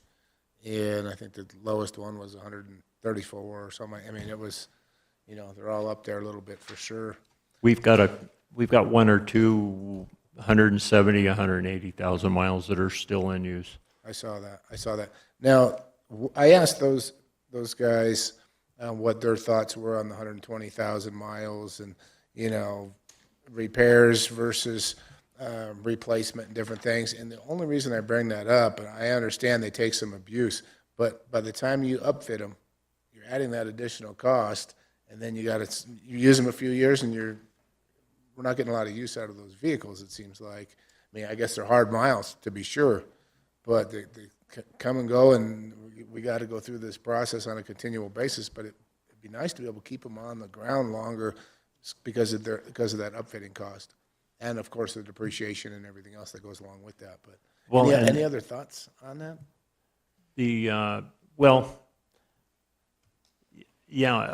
There's times we'll go to a call that's 60 miles away. I mean, and that can happen 2 or 3 times a shift. It's just hard to predict that stuff. The time that it takes to get these cars outfitted, and I know we argued to keep our current vendor, and the county manager had another opportunity to get them built in Oklahoma. I don't know if that's the right answer. I don't know if it's the right answer to hire a mechanic just to build cars. Because if he's not outfitting a car, he can still do oil changes and other things. But there's a special certification for emergency service vehicle installations. So I just wish I knew the right magic answer for that. So it did sound like a lot of the other municipalities and counties are using Tahoes, based on what they saw and people they've talked to. And you mentioned El Paso County and some of the neighboring counties. What are they running? Are they running the 120,000 miles on their vehicles? Because I don't want to compare to a county that's more of a suburban or an urban area where, hey, they last 8 years before they put 120,000 miles on it because they're not driving 60 miles on a call. Right. So I'd like to make sure we're comparing apples to apples, rural area to rural area, and they're running 120,000 versus 140 or 150. Right. I checked with the Arapahoe County, and I don't remember the exact ones, but I had given that information to Ethan when he was first doing that. I know Adams County was 120,000 or 4 years. Their fleet department figured theirs out. That's where that came from. I believe El Paso County was the same. 4 years or 120,000 miles. I want to say Arapahoe County was 5 years or 100,000 miles. But again, they have different roads than we have, and different municipalities will put less miles on in a year, and then others will, like a school resource officer, will put on less miles than a patrol deputy. What's Lincoln County doing? Some of those more rural counties. It'd be nice to. I'll find out, but I don't know. I just wonder about the call volume. Yeah, I for don't sure. think Lincoln County would have the call volume that Elbert County has. I don't know that. No, they don't. No, I would agree with that. But they do a great job keeping our cars reliable. So So you might not be able to do an annual 4 years because they don't have the call volume, but you could definitely still compare mileage to mileage. Right. I know we just took a patrol vehicle out of rotation that the posse was assigned to, and we're making it a detective vehicle. So we're unstriping it, taking off the push bars, and we're putting it back as an investigator car. Very good. Commissioner It Short? seemed like when we had our work session a while back, that we were expecting some of the cars that had been ordered previously to come in October. Did I remember that? They one today. So how many are still ordered that will be coming in?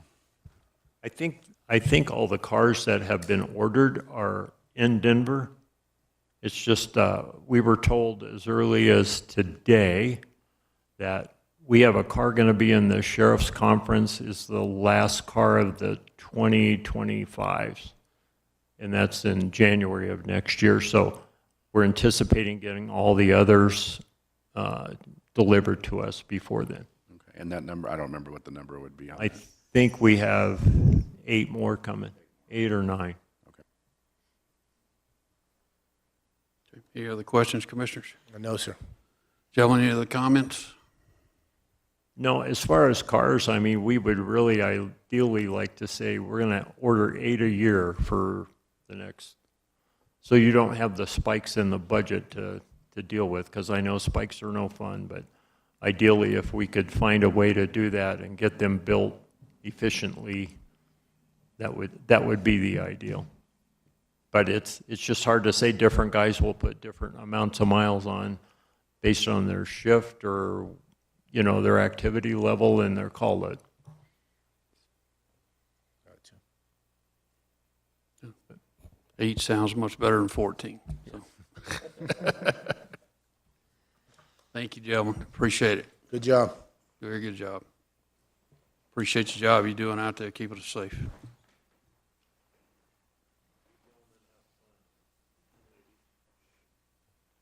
Tell Thank me you. how. Tell me how. Next, we are going to have Sandy Grape, the coroner. Right. Thank you. Appreciate that.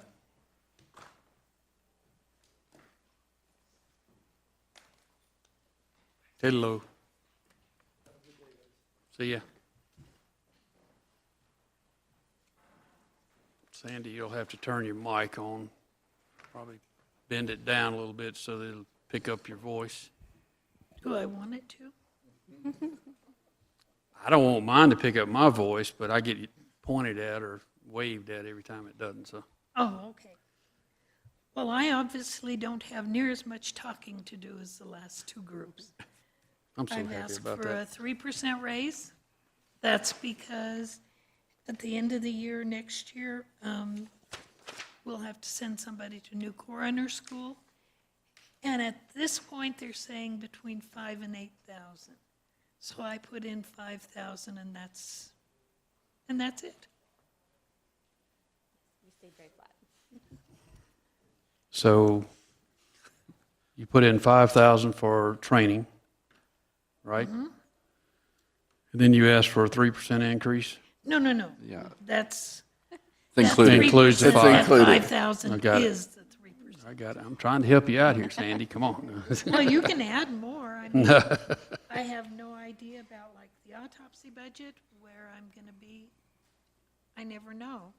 So I didn't mess with it because there's plenty, I think, for this year. There might not be, but you never know. It just depends on, How crazy people Whether I get need or it or what not. happens, yeah. right. Okay. So what you're saying, if we need to find money in the budget, we can't find it at the coroner's office. It's where it is. It's flat. That's right. Right. I'm not giving it back. There you go. It's a dead issue. I'm sorry? It's a dead issue. Yes. Yeah. There you go. Yes, you're right. I've been around you and Mike too long. I got the humor. That's true. I have to stop and think about it. Commissioner Schroeder, do you have any? No, it's straightforward. Sandy does a good job with managing her budget. I have no questions or issues here. Okay. Commissioner Buck? No questions or issues here. Thank you. You're welcome. Thank you. That was about as easy as it could be. See, we're not that bad. Except I had to call the neighbor to come.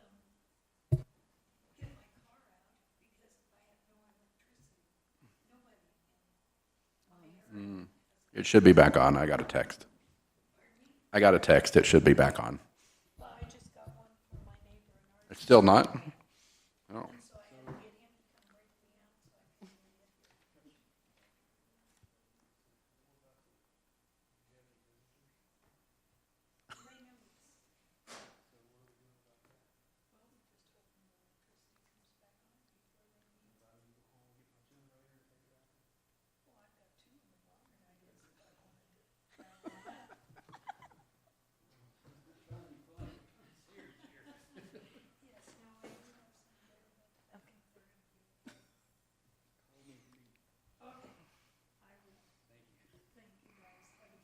Thank you, Sandy.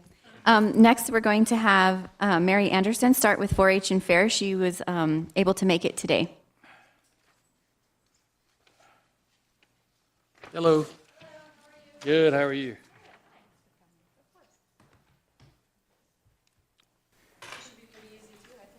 All right. Sorry you had to wait so long. All right. It's all yours.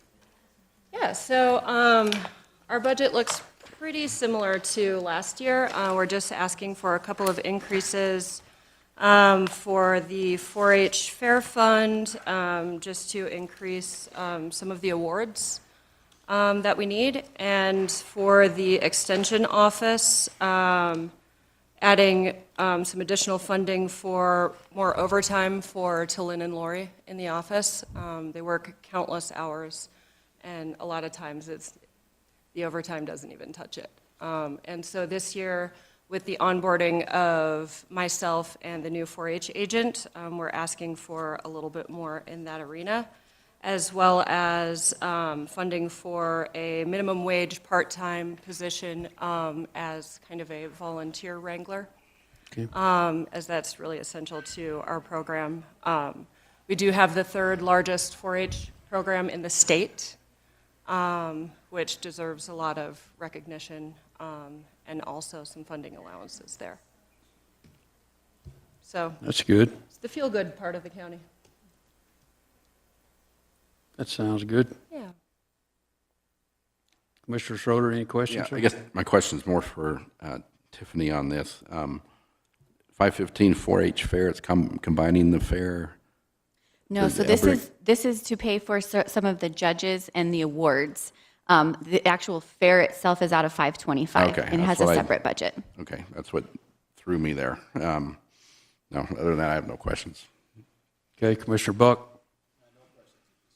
Got no questions. That's pretty simple, huh? Okay, great. All right. Thank you. Thank you. I would like to continue, and I will discuss the finance budget now. So that's Department 18. We are staying very flat as well, except for one additional cost that I am requesting for this year is we transitioned our accounting software from Abila to Sage, and then our software budget is OpenGov.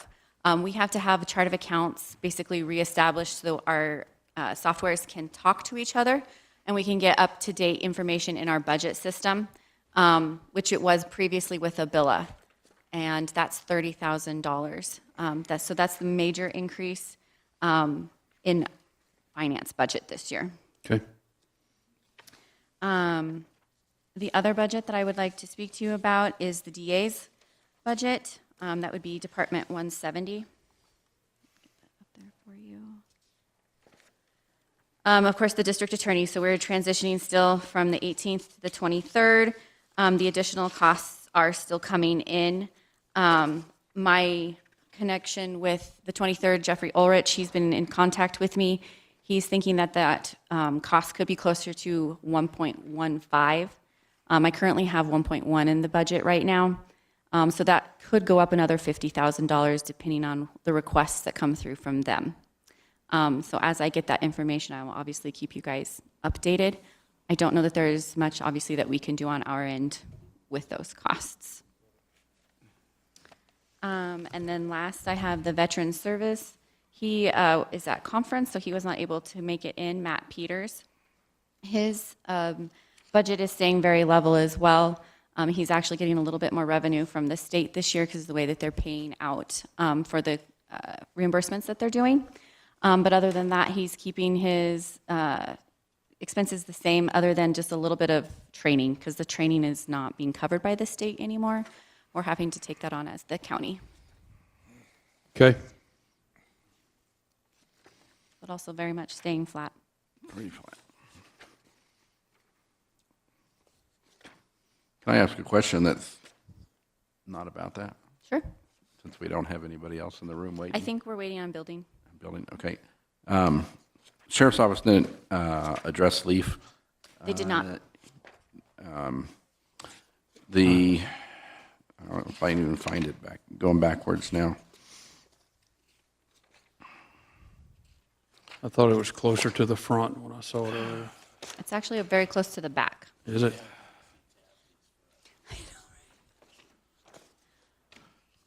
I had some notes I'd written down on that. With them being fully staffed now, that means that the savings that we were experiencing in there from vacancy savings is no longer going to be taking place. And with the reduced revenue coming into that, I was curious about the fund balance in that, if we were going to be able to sustain that, if the 4 deputies will still be able to be paid out of that fund, or if we're going to have to make some adjustment on that. Currently, the state that it is now, it is not going to be sustainable. There might be some decisions that need to be made this year, in fact, of possibly moving some of those FTEs to the general fund. Their revenue is down for MTC. So right now, they are forecasting well below what they expected to get back in revenue. And yes, filling that last position, they are not going to have salary savings any longer. Obviously, this is the fund that also pays for their vehicles and their leases, and we have added additional leases this year as well. So in the current state that it is not going to be sustainable in the direction it is going. For 2026 or in the future, it's not sustainable? It's 2026, it is not sustainable. It's not sustainable It is as we not. are sitting right now. I would suggest looking at possibly making even some changes in 2025. Okay, I was afraid you were going to say that. I still can't find that paper. I gave mine to Mike. Oh, I got it. Here it is. Just in the nick of time.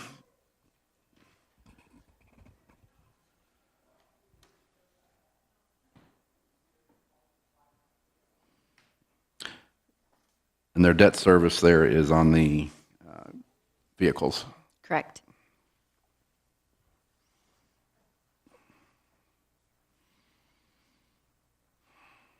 If the deputies were moved out of that, would that make the LEAF sustainable?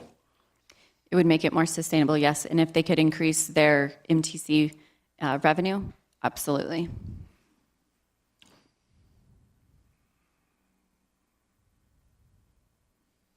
It's going to be tough.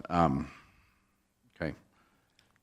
I guess we need to look at that fund balance and see where we're at and how much, if we start moving stuff around between their 210 and 211, what is in 210 and 211 then can go into 40 to try and offset what's being moved.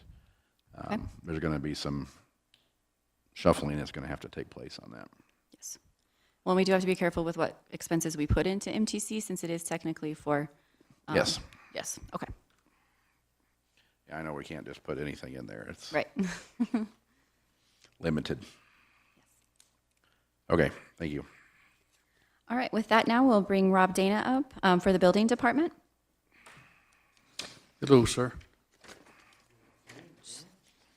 If you would turn your mic on there for me. Yep, you're good. Good afternoon. All right.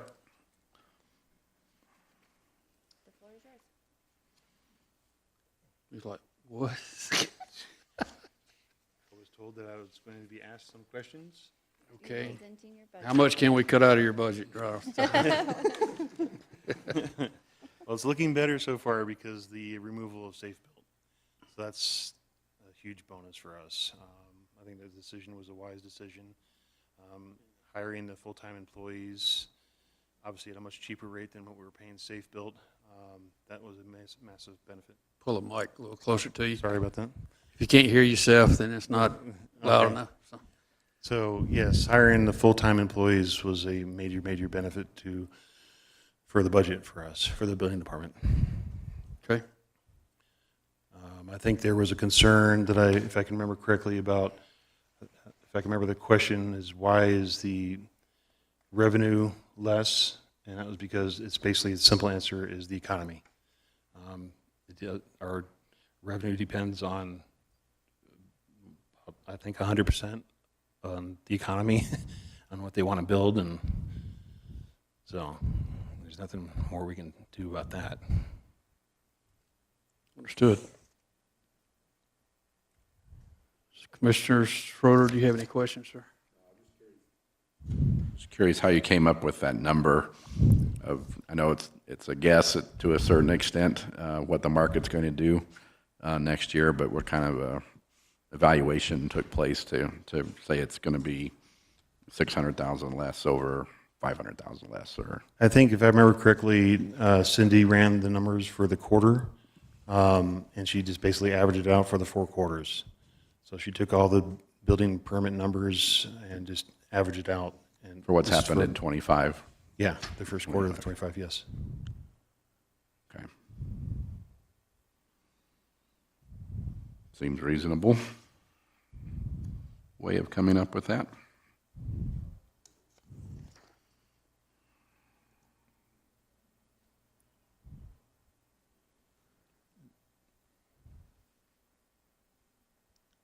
No new positions, nothing added during the year? During this year, I don't believe so. I think our last position hired on was JR, sitting next to me. They have all current positions filled. Everything's filled. Yes.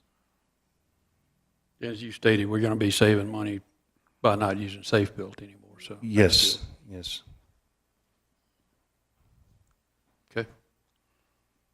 Mr. Schroeder, any other questions, sir? I have none. Commissioner Buck?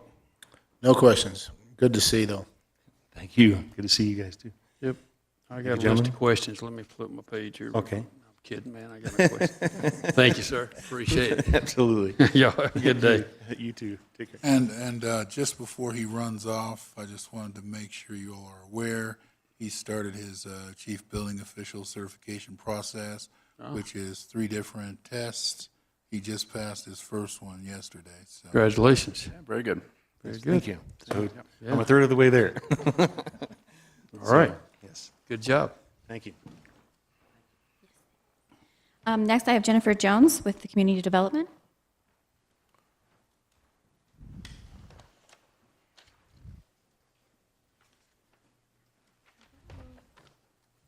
You've been waiting on us all day, all this time? I wanted to get a preview of how everyone else was handling this. Oh, we got a special notepad here for you. Okay. All right.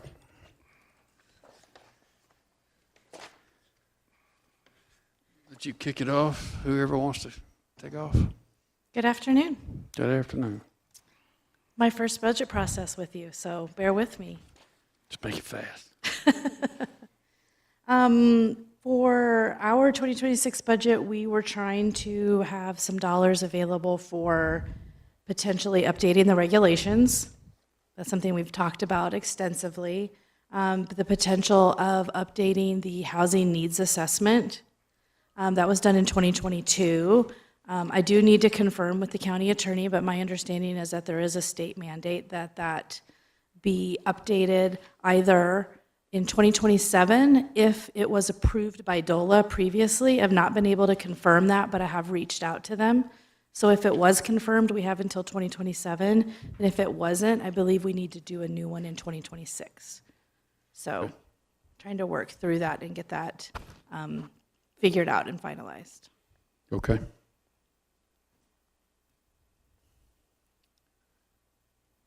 And I know that we currently have water consult in there, I believe, for 200,000 as well, was an additional cost. And then she was requesting 2 FTEs also. One for GIS analysis and then one as a principal planner.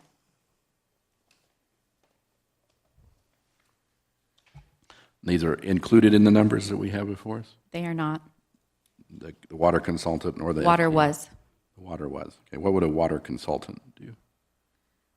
I believe some of that might have come from you all as well. Is that correct? There was some discussion about all the problems we've had with USGS, and maybe we might save money by hiring our own individual here for the county. So that was where that got kicked off. And I guess we're still looking at that, but that's something that none of us have really sat down and talked about. That was just an idea. I thought that maybe this thing with USGS is really a joke. I mean, I'm waiting on report and so forth, but anyway. Commissioner I'll leave Buck, that as you a wanna discussion comment? then. Yeah, this has strictly been a discussion, but I don't know if Commissioner Buck or Commissioner Schroeder want to add anything to that.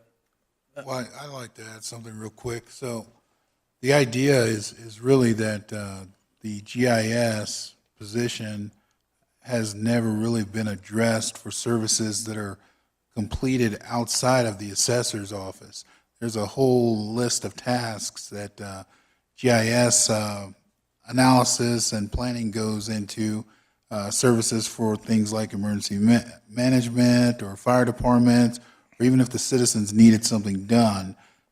So when we looked at that position and how we could leverage it, we looked at adding water planning, water expertise to it initially.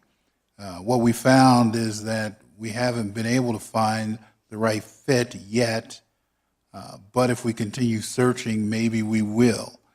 We did identify someone this year who could have filled both of those roles, having the expertise in the water as well as the GIS analysis.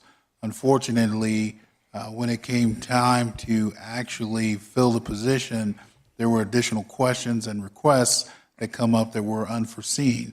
So, for instance, believe it or not, we do a very, very, I think, kind work schedule, but the person identified wanted to change that work schedule and ask for different things. So what we need to do when we look at this GIS position and even the water position is determine what the board wants to do. Does the board want to keep GIS tasks in the assessor's office? Right now, the assessor has a full-time GIS position, and they also have a contracted GIS position. So the question is, does the county want to add GIS services to the planning department? The other question is, does the county want to add a water planner to the planning department? Somebody who would have the expertise to answer questions that come up from the public, somebody who's committed 100% to answering these questions and doing the research in-house. Okay, thank you.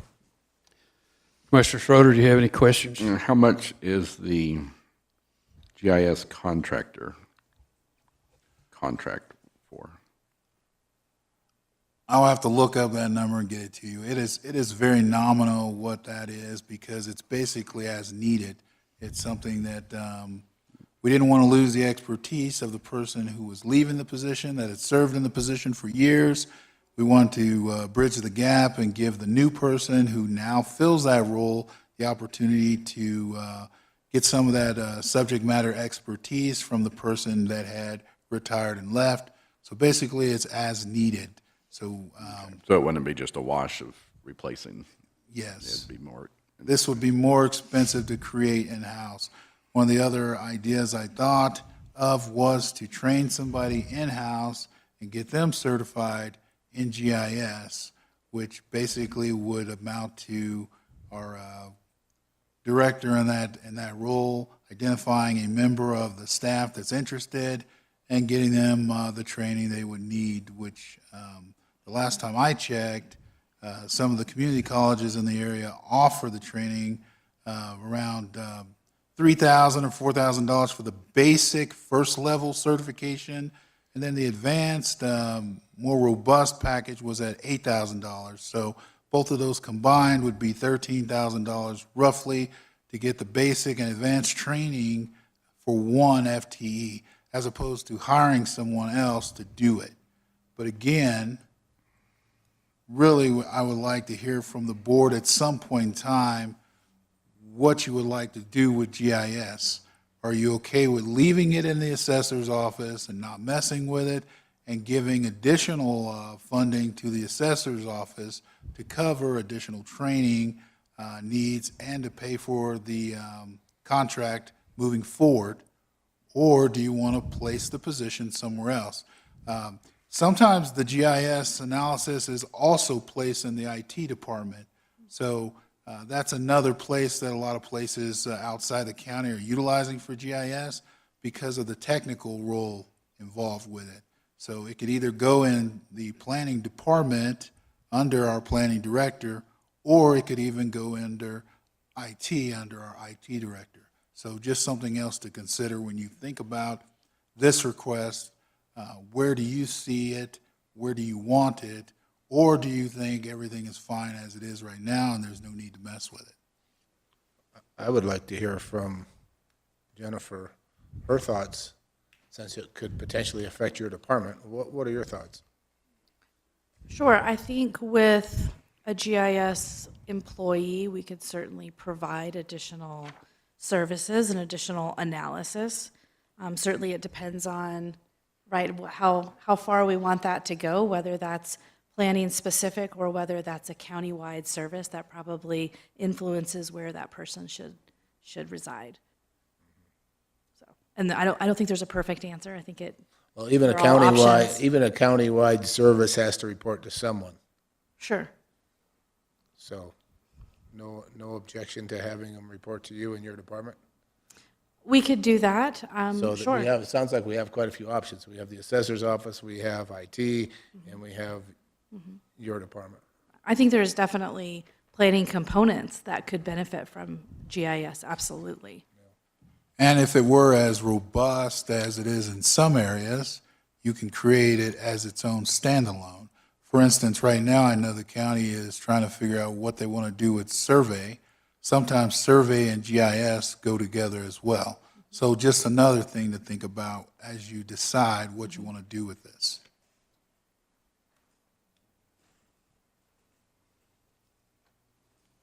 Okay. Mr. Schroeder, any other comments or questions, sir? No, I just would like to learn more about what a water consultant does going forward. Yeah, I would say there's a lot of unknowns that we would need to look at doing that, so. Just specifically on here, the revenues for miscellaneous went down quite a bit. I'm not sure what miscellaneous is. That's their third-party charges for services. So a lot of times if we work with like Kimley Horn on something, then we bill back the client for the charges that they should be paying for.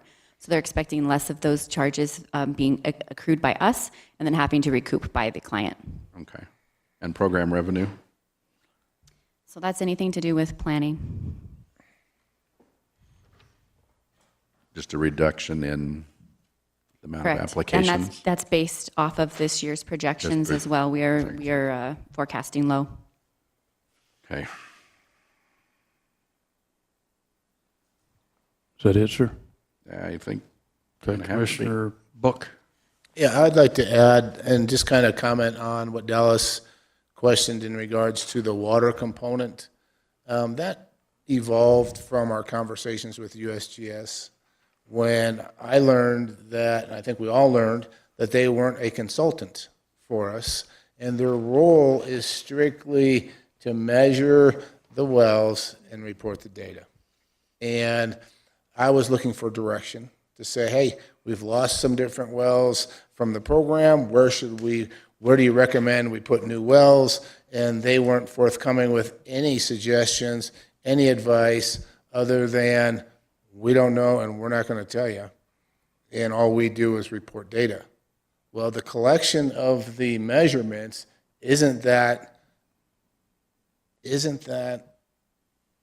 time-consuming or extensive that the contract may not justify that. And the thought would be to bring someone on, part-time or full-time, that could do those measurements for us, report that data quarterly, annually, staff report, and we could have that data at our fingertips. They could implement some of the programs that were recommended. We have a couple of extensive studies from 2018 on water and 2024. We recently conducted one that has a lot of recommendations. We're not implementing any of them. We're not looking at them. We're not discussing them. We're not doing anything about it. So the idea would be someone would be providing direction to implement all of those. And I wrote up a whole list of job description pieces that they would be responsible for.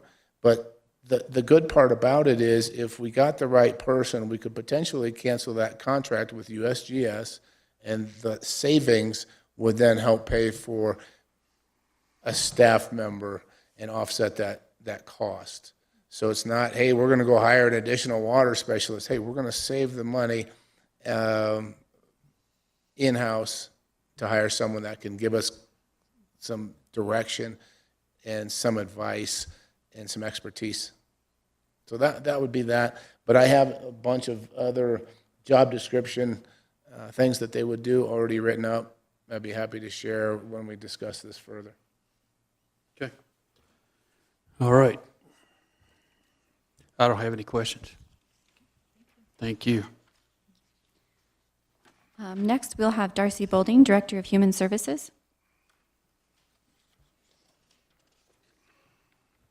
Hello, how are you? Good, good.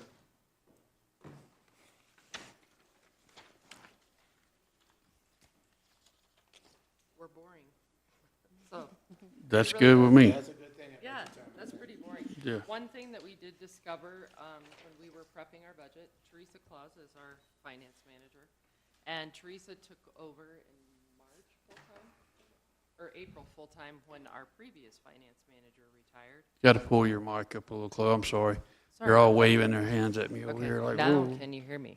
That's all right. Teresa took over back in April when our previous finance manager. Can you hear me? We're good? We're good? Okay. Need to come a little closer? Come a little closer. Yeah. The green Yeah. light is on. These things, you got to just get right up on top of it. If you can hear yourself, then Now I'll have you're to hold good. my papers out. There you so I go. can see 'em. When Debbie retired, we discovered in prepping the budget that 2 of our vacant positions in protective services that we have been budgeting for since 2022, I think, had fallen off of our budget. I didn't catch it last year, so we would like to put those back in our budget. I don't intend to fill those right now unless we see an influx, but to me, it makes me feel better to know that we've budgeted for them if we have an emergency and we get an influx of cases or whatever, that we could fill those and we don't have to give those positions back to the state. The state has them reserved, for our county based off of our, numbers before. So that's really all that we're doing is putting those back in there, and they are budgeted for in here. But again, I don't intend, right now we're doing fine without hiring a second supervisor and having that extra caseworker. So that's really about it. That's different. Okay. All right, Commissioner Schroeder? And so that is why your salaries and benefits line is basically flat. Mhm. Okay.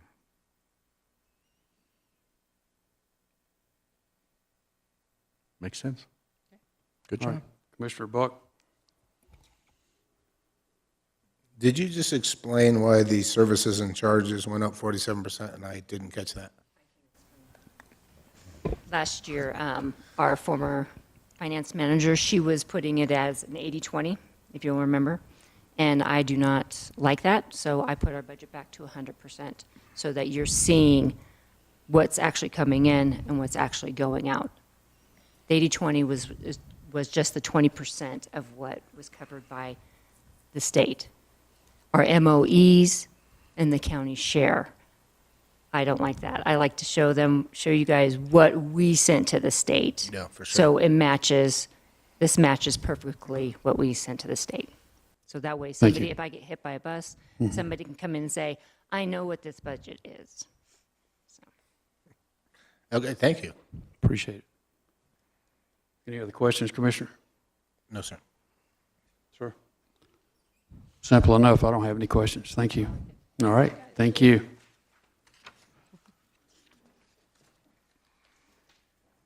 While we wait for Sarah, I can go over 000, which is our non-departmental for general fund. That is the main source of our revenue for the general fund from taxes and things like that. You'll see that we do have an increase in taxes, and that's mostly due to not booking the 1 million in tax relief this year. That is still up on the table for you guys all to decide if that's something you want to do. But with the values that came in this year, taxes are staying, for revenue resources, very level. They are not increasing. So, do you guys have any questions regarding those? I don't have any question, Commissioner. Commissioner Buck? No, sir. Nope. Okay. Who are we waiting on? We're waiting on Sarah McIntosh. I can just give you kind of a brief overview right now.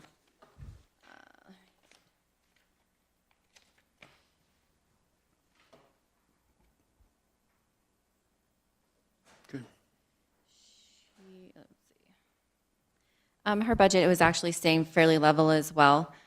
They are trying to increase their medical services as well as acquire a medical coding and biller so that they can recoup some of those costs that they haven't been able to get just yet. With that, they did drop 1 FTE this year in hopes that if this medical coding and biller contract does work out, that maybe that's something they could bring in-house. But definitely a discussion for you all. But overall, she is very much keeping costs the same as much as she can because they are losing quite a few of their grant dollars as well, just due to federal and state funding.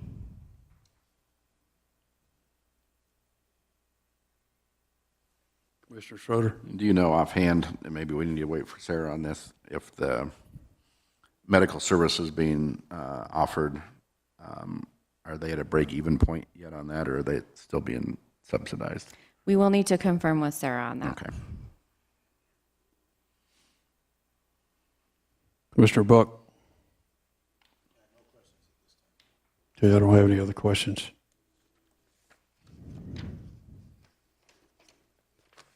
All right, what's next? She is our last one. Is that question something that we could get her to? Absolutely. We can have her follow up with you all on that question. Okay, there she is right there.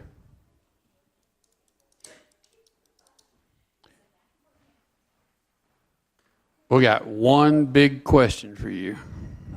Okay. That's it. A brief rundown. Yep. So Commissioner Schroeder had a question for you.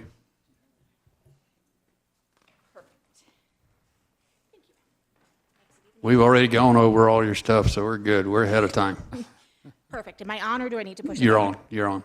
Perfect. So go ahead with your question. Okay, so my question was for the medical services that's been being provided. Are we at a break-even point with that, or are we still subsidizing? We are still subsidizing that a little bit, but we're getting closer. And we are bringing in a biller and coder this year that will hopefully help bring that up. So how close are we? So we are anticipating $35,000 in revenue from that program this year. Okay. And that I'm hoping is on the low side. That's without the biller and coder because we were at about 30,000 this year. Okay, and the costs associated with the nurses and that? Is about the same. I was going to say our one nurse practitioner we've brought up to 2 days a week this year. Okay. But she is going to be leaving us, so we're going to be bringing in a different nurse practitioner. So we could cut that back to 1 day a week if we don't have clinic numbers up to meet that. Okay, that's all I needed to know. Okay. That's about as easy as you can get right there now. It's just smooth. Okay. All right, sir, you got anything? No questions at All this right. time. Okay, we're Okay, done. that's Thank it? you. That's it. Thank you for coming. right. That concludes. Thank you. Yep. All right. Now, I'm not going to let you get out of here without saying congratulations. Would you like to share the good news with the board? Sure. So I was nominated this year for the Exemplary Frontier Public Health Nurse Award through CPHA. Wow. So I spent last week up in Keystone, and I received that award from the state. Well, make sure you let Wendy know that, and thank you. We're proud of you. I prefer to ride a little bit under the Oh, radar no, no, no. because getting up and speaking in front of 250 people to receive the award was not my comfort level. Congratulations. Absolutely. Absolutely. Wendy has already been made aware, so I think thank you. Yes, excellent job. Thank you. All right, so with that, we can adjourn this meeting. Thank you.